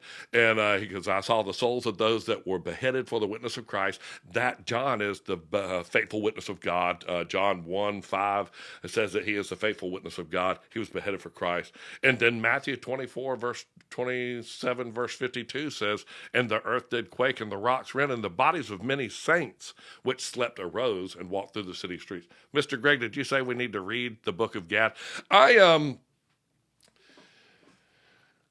It's pretty cool. Let me tell you what I did. Let me tell you what I do. You see this work I do right here? This is you can see all these little things are just stuck on here. I had to do that just so, and then I put these notes. This is a scorching sun. That's the transfiguration. You did see it. What I can show you? Book of Gad. I think I do. I do have this. Let me tell you one thing about reading one of those. When you read the book of Gad, go get one, because it tells you to read it in First Chronicles. I'm not going to turn the camera around because I turn everything backwards. So what's the difference between the first and second resurrection? Where does it say second resurrection at, Melanie? The first resurrection is, you might want to say the first resurrection and the second coming, which is maybe what you meant to say. But if it says second resurrection, too. But let me get back to this. It tells you to read this in here. Know that the book of Gad is super cool. It tells you some, doesn't say anything weird. There's nothing in it that's going to say, hey, go shake a snake and build a pyramid. It doesn't say any of that. And it actually has in it a bunch of, a couple of Psalms. I'll say a bunch of them. A couple of Psalms that David wrote. Has some really cool things, but I found mostly this. The dark writing is the words of the book of Gad, and the lighter color writing is all the verses of the Bible that say the exact same thing. So that sentence right there is the sentence out of the book of Gad, and all these verses of the Bible say it, and all these verses of the Bible say the same thing as that. So just know the book of Gad is one thing. Having something that goes whack, bam, to put that together is cool. The book of Jubilees do the same thing too, man. You can see the book of Jubilees. There'll be the one sentence, and then it'll be all the breakdown and verses that go all through the Bible. It's called the Little Genesis because it literally reads exactly like Genesis. Genesis has 50 chapters. Book of Jubilees has 50 chapters. Exodus, meaning the end, has 40 chapters, and we're waiting on, 40 is a bad thing. 40 is rain 40 days and 40 nights. Goliath taunted Israel for 40 days. It's 40 all over the place. But we're almost 40 Jubilees into will be 2033.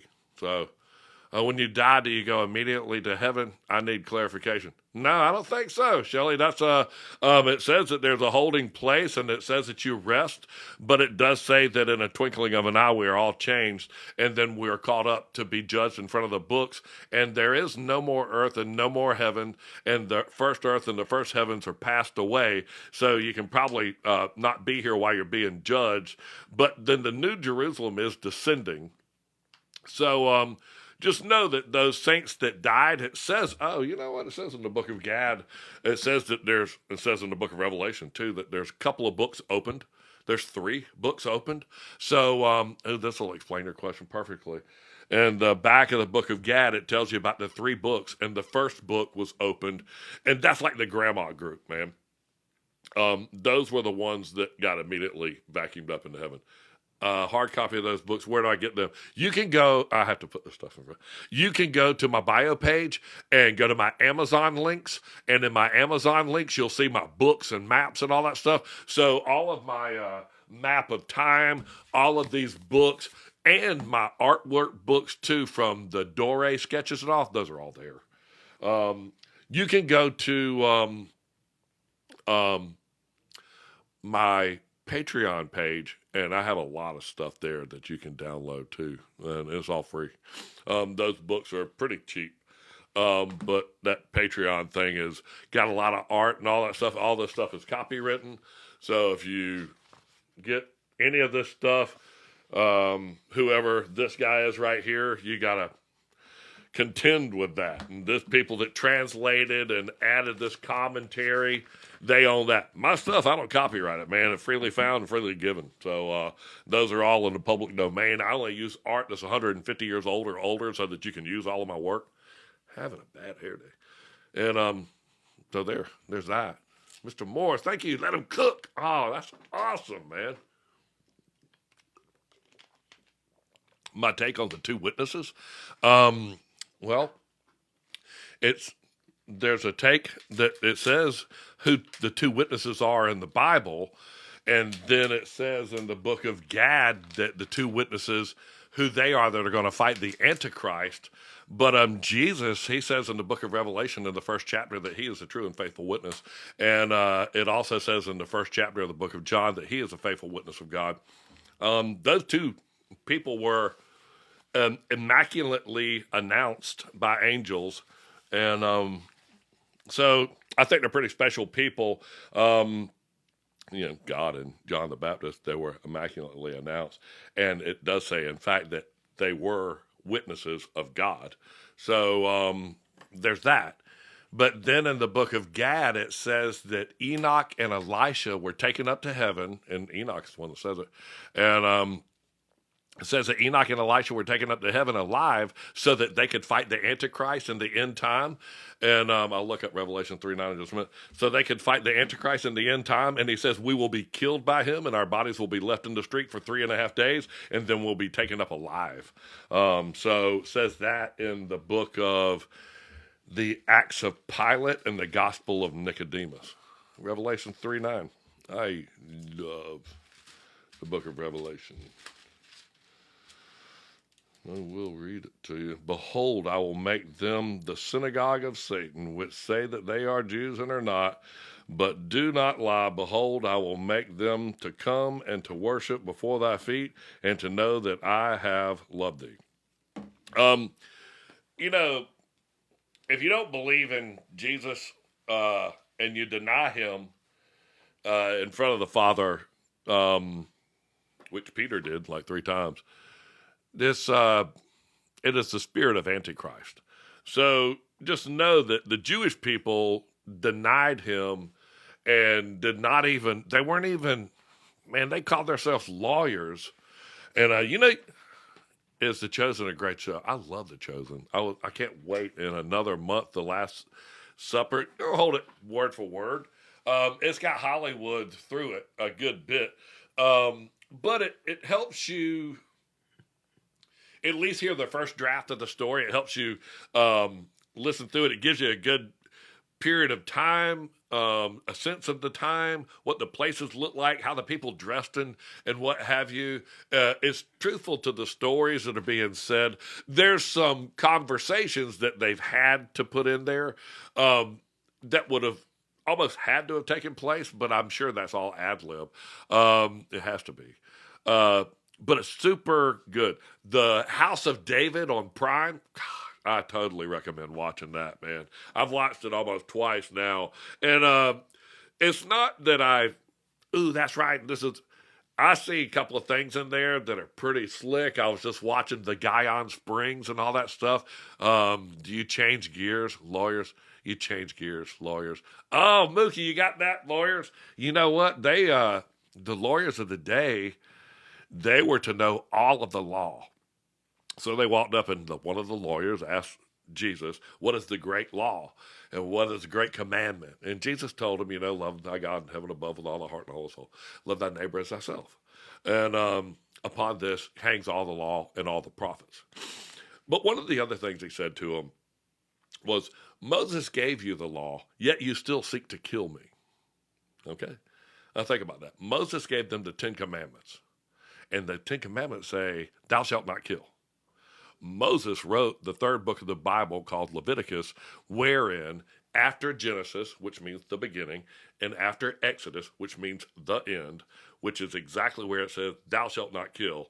The 3rd book of the Bible is from the Leviticus priest that said, if you do these 30-something things, we can put you to death. We can stone you if you do these things.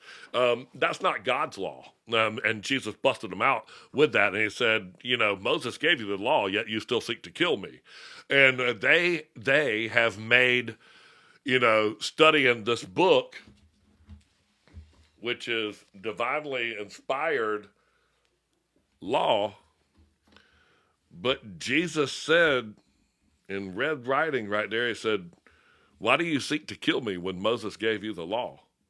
Moses gave them 10 commandments that said, thou shalt not kill, and y'all come up with a whole bunch of crap that says why y'all are getting ready to stone me to death, and that y'all are justified in it. Y'all are getting ready to have a little trial right here amongst you and start stoning me now.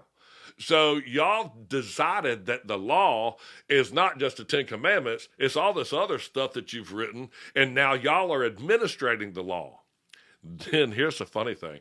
Whenever they took the law and first converted it from the vulgar Latin to where English could be read, that was John Wycliffe. And he was the first person to make the Bible where you could read at Oxford University, one of the oldest law schools in the world. And the lawyers of that day, I guess, merged away from reading the real law in the big old Bible to the manifested law that we've all come up with and the modification of the 30 rules that man put into it. And now you can't even say, if you know the law better than them and the 10 Commandments, then you can't say that you're a lawyer. You have to just say you're a biblical person. But the first thing that they ask you to do in a court is to swear an oath that you're going to tell the truth. Remember, there are 613 commandments in total. Yeah, well, he walked down with the tables of the 10 Commandments, is what it says in the Holy Bible. So I do know that, and we follow through those. And within the 613 commandments, if it tells you that there's something that you can do that they can kill you, then that would be what God was speaking about. Moses gave you the law, yet you still seek to kill me. And that was the word that was given from God. So it doesn't conflict itself, and it just know that. And Jesus is talking in that verse right there. Ship behind you. That is the USS Constitution. I love it, Mr. Morris. Thank you so much for the stars, man. And but now we've just merged it from the Oxford Law School. These dudes transferred the Bible and translated the Bible, first ones to do it, and then they became a law school. And now they don't even teach that much. I don't think. I think that they're all lawyers.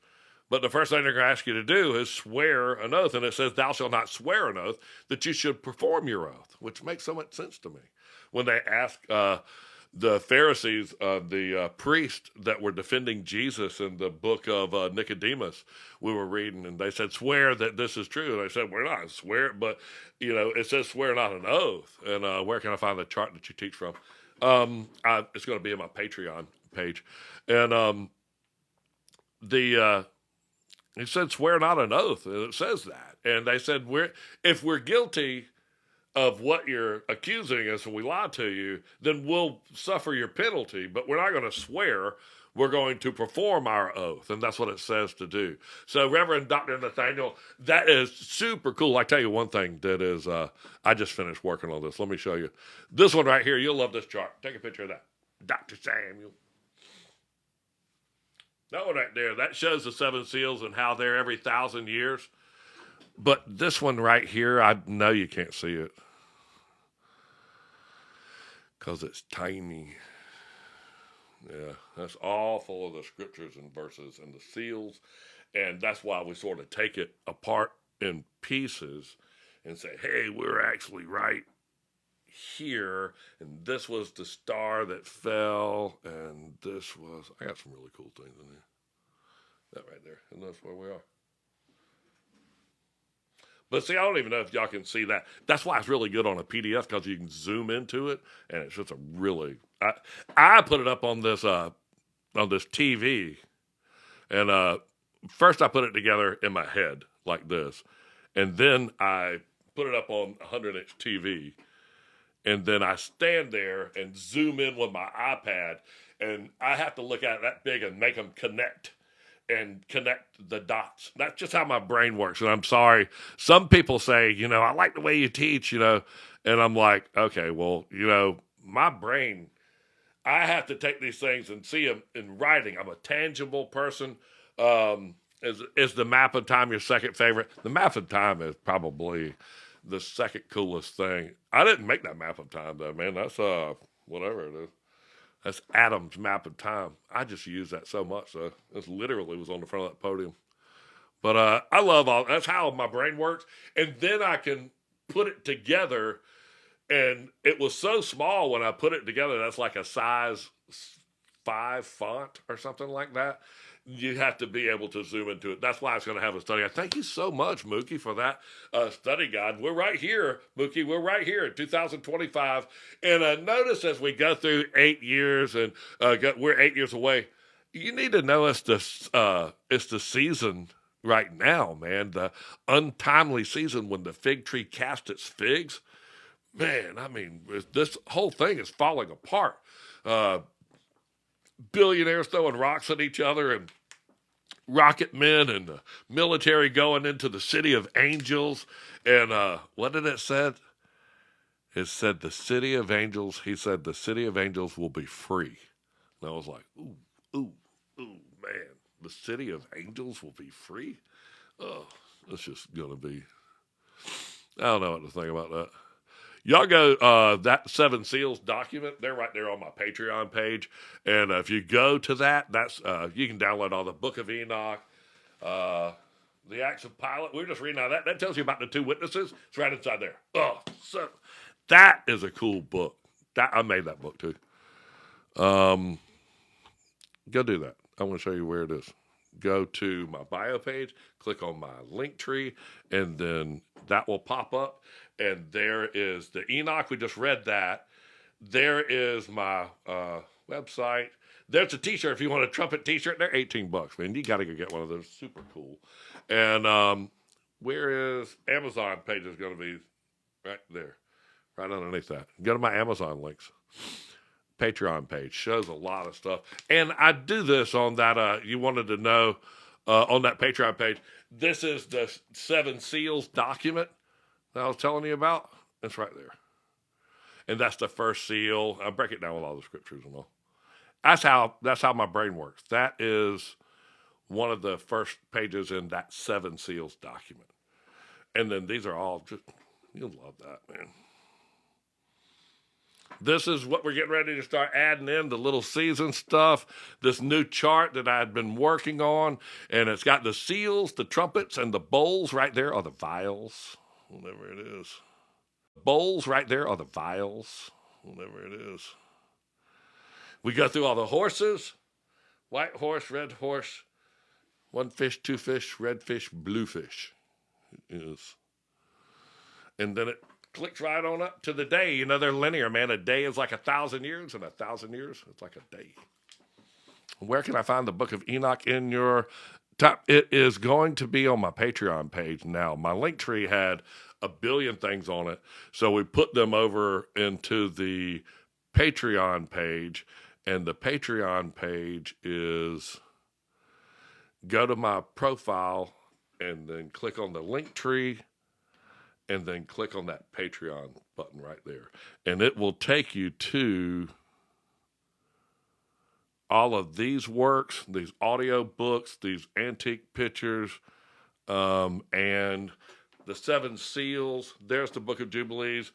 Which one were you asking about? The Book of Enoch. There's Jubilees. There's Enoch. That's the Seven Seals. That's the stuff we're learning on right now. These are all cool audio books. The way AJ set it up, my son, that's just super cool, man. You'll love going through all of this stuff. That dude's skin, he's missing his skin. That's his skin around him right there. And it's actually the skin of Jesus because it's got like crown marks and you can see his head right there. I took that picture. We were in that church and the lady goes, come here. And I was like, what? She goes, come here. You got to walk back here. And, you know, because I was going to walk in there and just walk through the church and not take the tour. And she was like, come here. And she made me take the picture. It's super cool. But those pictures are all in there. And those are out of my old Bible. And these are all some of that artwork that I use in my work right here. So there's some really cool stuff there. And that's that first seal. And we're going to do each seal. JD, this is so cool, man. In that Patreon page, all those pictures and all. And we're going to do this. Now, if you're one of the subscribers on TikTok here, that's just such a great support for me. And whenever I do these things about these seals and all, those need to be in a closed room where we're not going to be heckled. I'd really like to have some Zoom classes in the Patreon. We're going to be setting that up to where we had the Zoom classes and limit that to about 30 or 40 people in those classes so that I can literally just talk with you one-on-one and answer questions and what have you. And I think that's really cool. And some of those subscriptions and memberships and what have you in there allow me to do Zoom calls with you and have personal phone calls and all. I think it's a really good way for me to talk to you. Do I think we're close to the rapture? I can tell you based off of the things that we're about right there. We're after that sixth seal. Definitely that's been broke. That 1,000-year period is when the rest of the dead yet live again. So in 1033 is when the rest of the dead yet live again. Satan was released for a little season. That sixth seal was definitely broke right there. When you read all those things that go with it, with the trumpets and the bowls, you see right where it lines up, and the darkness and the depths of the earth and all, when they were gnashing their teeth. That's all right there when he locked them away. So you just see all this lines right up, and we're right there. 2025, we're 8 years away from 2033. And don't think that, hey, man, Greg said it was 2033 and you're 5 years too early. You need to know that this is the season, man. I mean, if you can't smell it in the air, and don't think that any of these lock-ins are locked in on, oh, man, it's April 3rd, 33 AD, 1201, that's the end of the world. No man knows the day or the time. It does say that the devil gets out after 2,000 years. It doesn't say exactly when. It does say that Jesus locked him away right there in 33 AD. So that's it. Matthew 24, I love it, man. Immediately after the tribulation of those days shall the Son of Man be seen and coming in the sky of those days shall the Son of Man be seen and coming in the sky. And it says all the tribes of earth will mourn. So we're going to see the tribulation immediately after the tribulation of the days. We're going to see after the tribulation, we're going to see the Son of Man coming in the sky, and all, me, you, and Billy, are all going to mourn. All the tribes of earth will mourn. We are trying to get Greg to do this full time so he can focus his attention. I tell you what, it's tough, man. I used to be big time roofer, and I'm not anymore. And I have to be found doing this. This is what I've got to do. This is what I've got to explain. I can't not explain this to y'all. This is what I want to be found doing. And it's tough, man. It's not anything like it used to be. My wife told me today she wants to live more instead of struggle so much, and we struggle through it. But you know what? It's my wife is moderating, and she's helping and trying to create a woman's group, and my son, he's involved. He was just reading the SEAL study guide and making some class work together, and me and him are going to do that as a lesson. And I just get the chance to teach these things to my kids, and I get to bounce them off of them, and it's that's what I want to do. So I appreciate my family letting me bounce my things off of them, because I have to figure out how my grandkids are going to fight this battle, and how they're going to be able to sling the sword, not the trumpets standing in front of them, man. It's a sword that is, no, not a Mormon. I'm not anything, man. I'm a Christian. I am a Christian, and when two or more gather in the name of the Lord, there he is in their midst. So welcome to my church.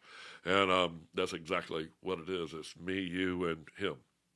And we're in here together. You're in my office with me, but just know that what we got to fight with is not a 50 caliber.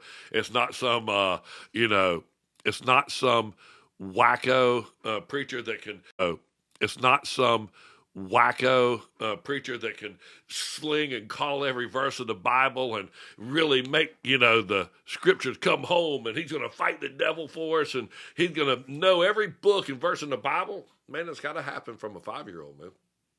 Kids got to be able to go, well, they said all you got to do is love God, love him with all your heart, and just know that it's going to be little people that have to know that it's a very light sword, and it's a sword that a 4-year-old can pick up. And my little in there, she can grab that sword. There's nothing to it, man. She'll be able to pick it up, no problem. She don't got to know every word in that right there. Jesus told him, he said, man, all the laws, they're all boiled down to 2 laws: love God and love heaven above, and love your neighbor as yourself. And I would have to say that both of those edges of love are the 2 edges of that sword. And it says it right there: love God and heaven above with all your heart, and love your neighbor as yourself.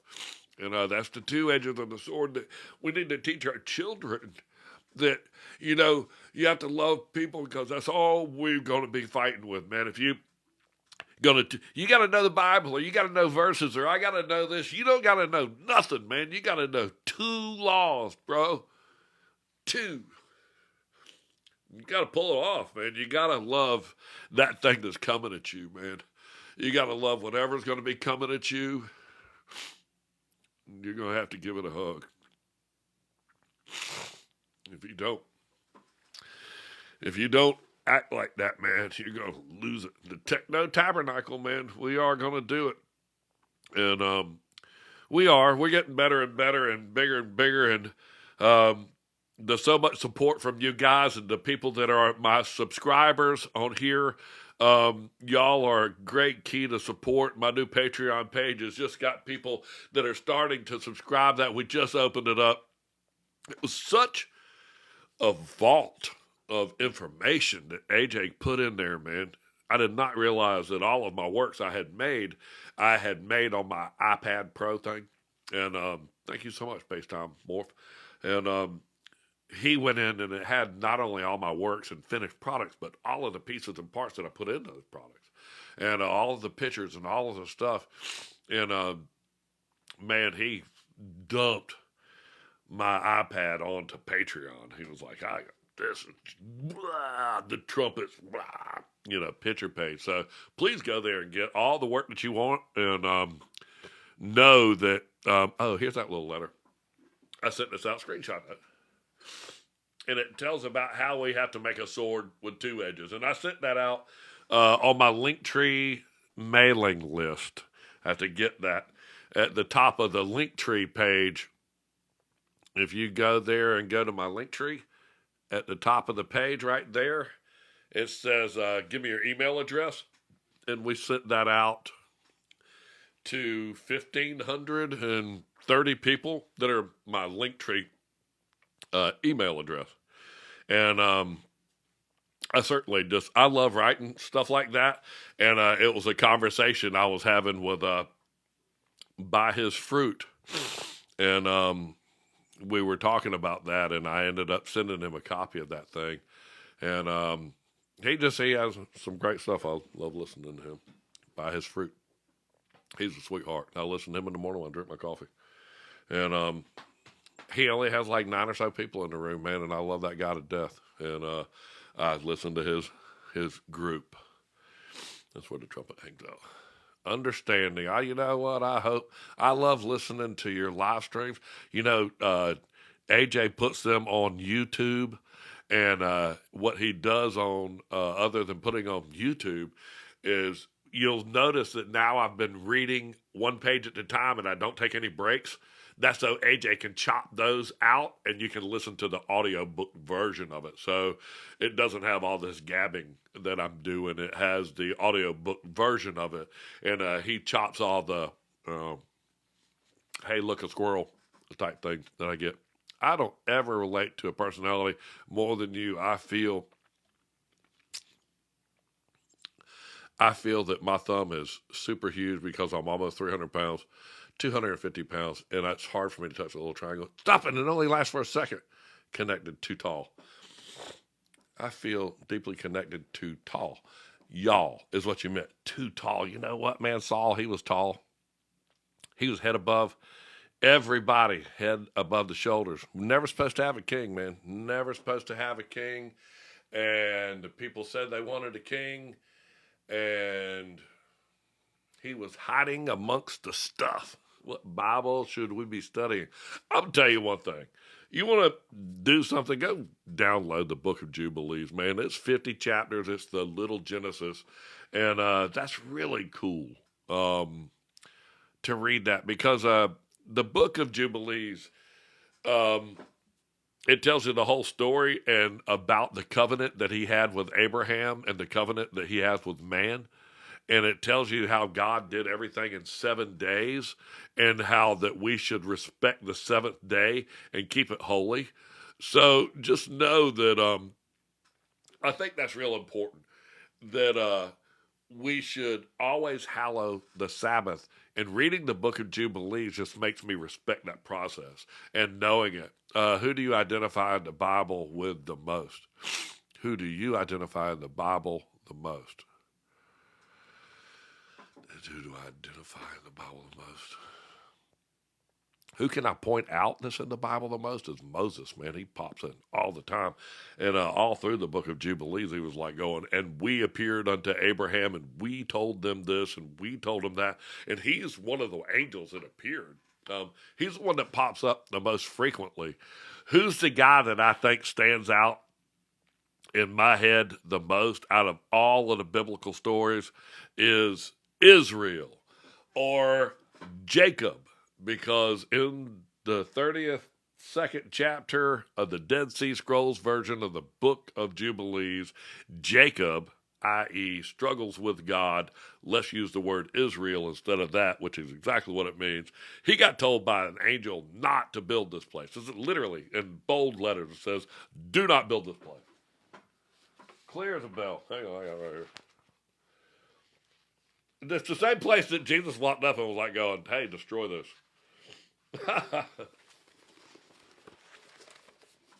Put it in bold. Stop it. You know what? Don't make me mad. I know how to punch the buttons. Do not build this place. Jacob, but you build this place. Well, yeah. Well, we're going to call you struggles with God. And say, Israel. Israel is good. Same name. I love it. I've never heard Friday. Oh, man. Friday is the beginning of the Sabbath because it starts at 6 o'clock the day before. So you got to get all your bread, your things you're going to eat for the Sabbath, your little study guides, all that stuff. Get all that done so that you don't got to do nothing but wake up and go, I have all of my crap. And I have my little bit of wine. I have some bread. I know exactly what I'm going to eat. I got my study guide. And I'm going to double chill. And that starts at 6 o'clock on Friday and ends at 6 o'clock p.m. on Saturday. So it's not like Saturday night's not the Sabbath. Saturday night is when the Sabbath is over at 6 p.m. And the Sabbath or any day starts, actually in ancient Hebrew or currently, the Sabbath starts at 6 p.m. or a day starts at 6 p.m. the day before. And then you go through that day and then it ends at 6 p.m. Working on setting up Discord so that we can streaming multiple platforms. We're going to do that. I put so many graphics behind me that we have trouble doing that because it's like there's no way he could keep up with me punching my picture screen. But we are getting better and better. But I certainly appreciate all of y'all being in here and all of my supporters. AJ's put so much work into that Patreon page. And I can't wait till he hasn't realized it yet. But he has access to my old iPhone. This thing right here. Bro. Man, let me see if it tells you how many pictures I got on here. It tells you that it's about to have brain damage is what it tells. 111,000 pictures. 111,000 pictures. And I mean, I can go to the map section and it says places. Can you see it? Let's go over here. When he finds out that he can go into the Vatican, he's gonna lose it, man. All those pictures in Italy, bullet trains going all through Europe, man. The trumpet was in some of the coolest churches there. I know he's going to trip out, man. He hadn't seen that yet.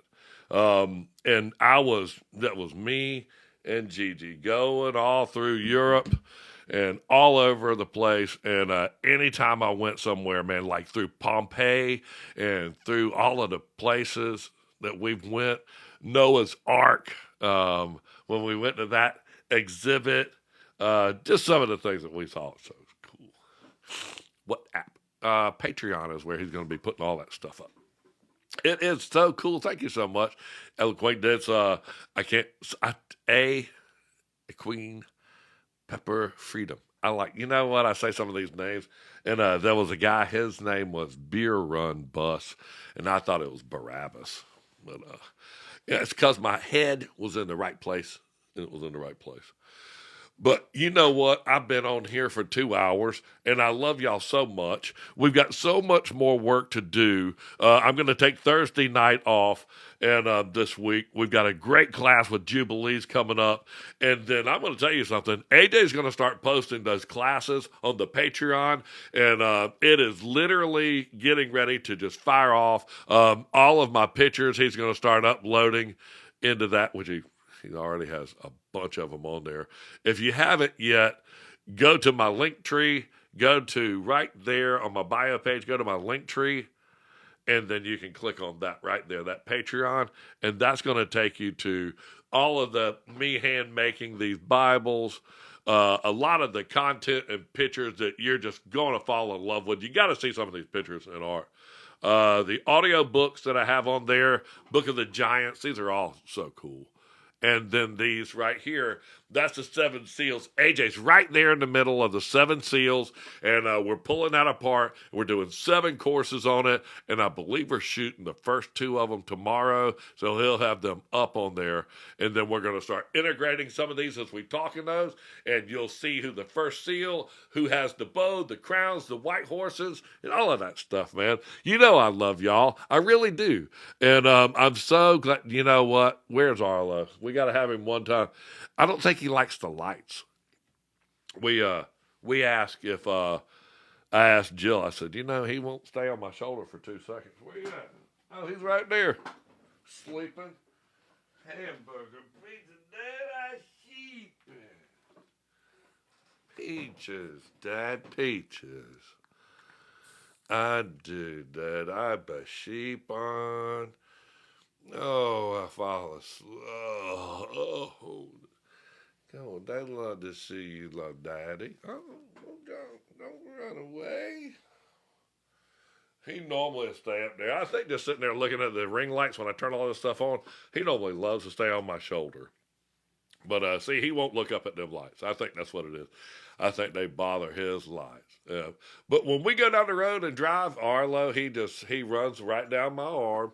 And he will walk right down my arm, and he goes with me. When we drive down the road, this is where Arlo goes. No matter where I go, Arlo goes with me on my shoulder. So I just love him to death. And he's so cool. Coolest dog in the world. Just absolutely holds his bathroom all night long, man, from 9 o'clock to 9 o'clock in the morning. So cool. Hey, good evening from Indiana. You know what, Kevin, thank you for joining us up there. We're going to have, AJ's going to download this and put it onto my YouTube channel. And if you go up there to my bio page and click on my link tree, it'll show you all my YouTube links right there, and it'll be ready for you to see. So I certainly love y'all so much, and thank y'all. And let's say a real quick prayer.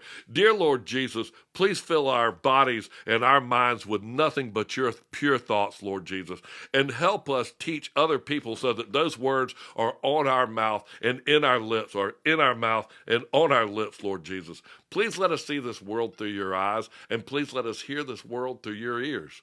In Jesus' mighty name, amen.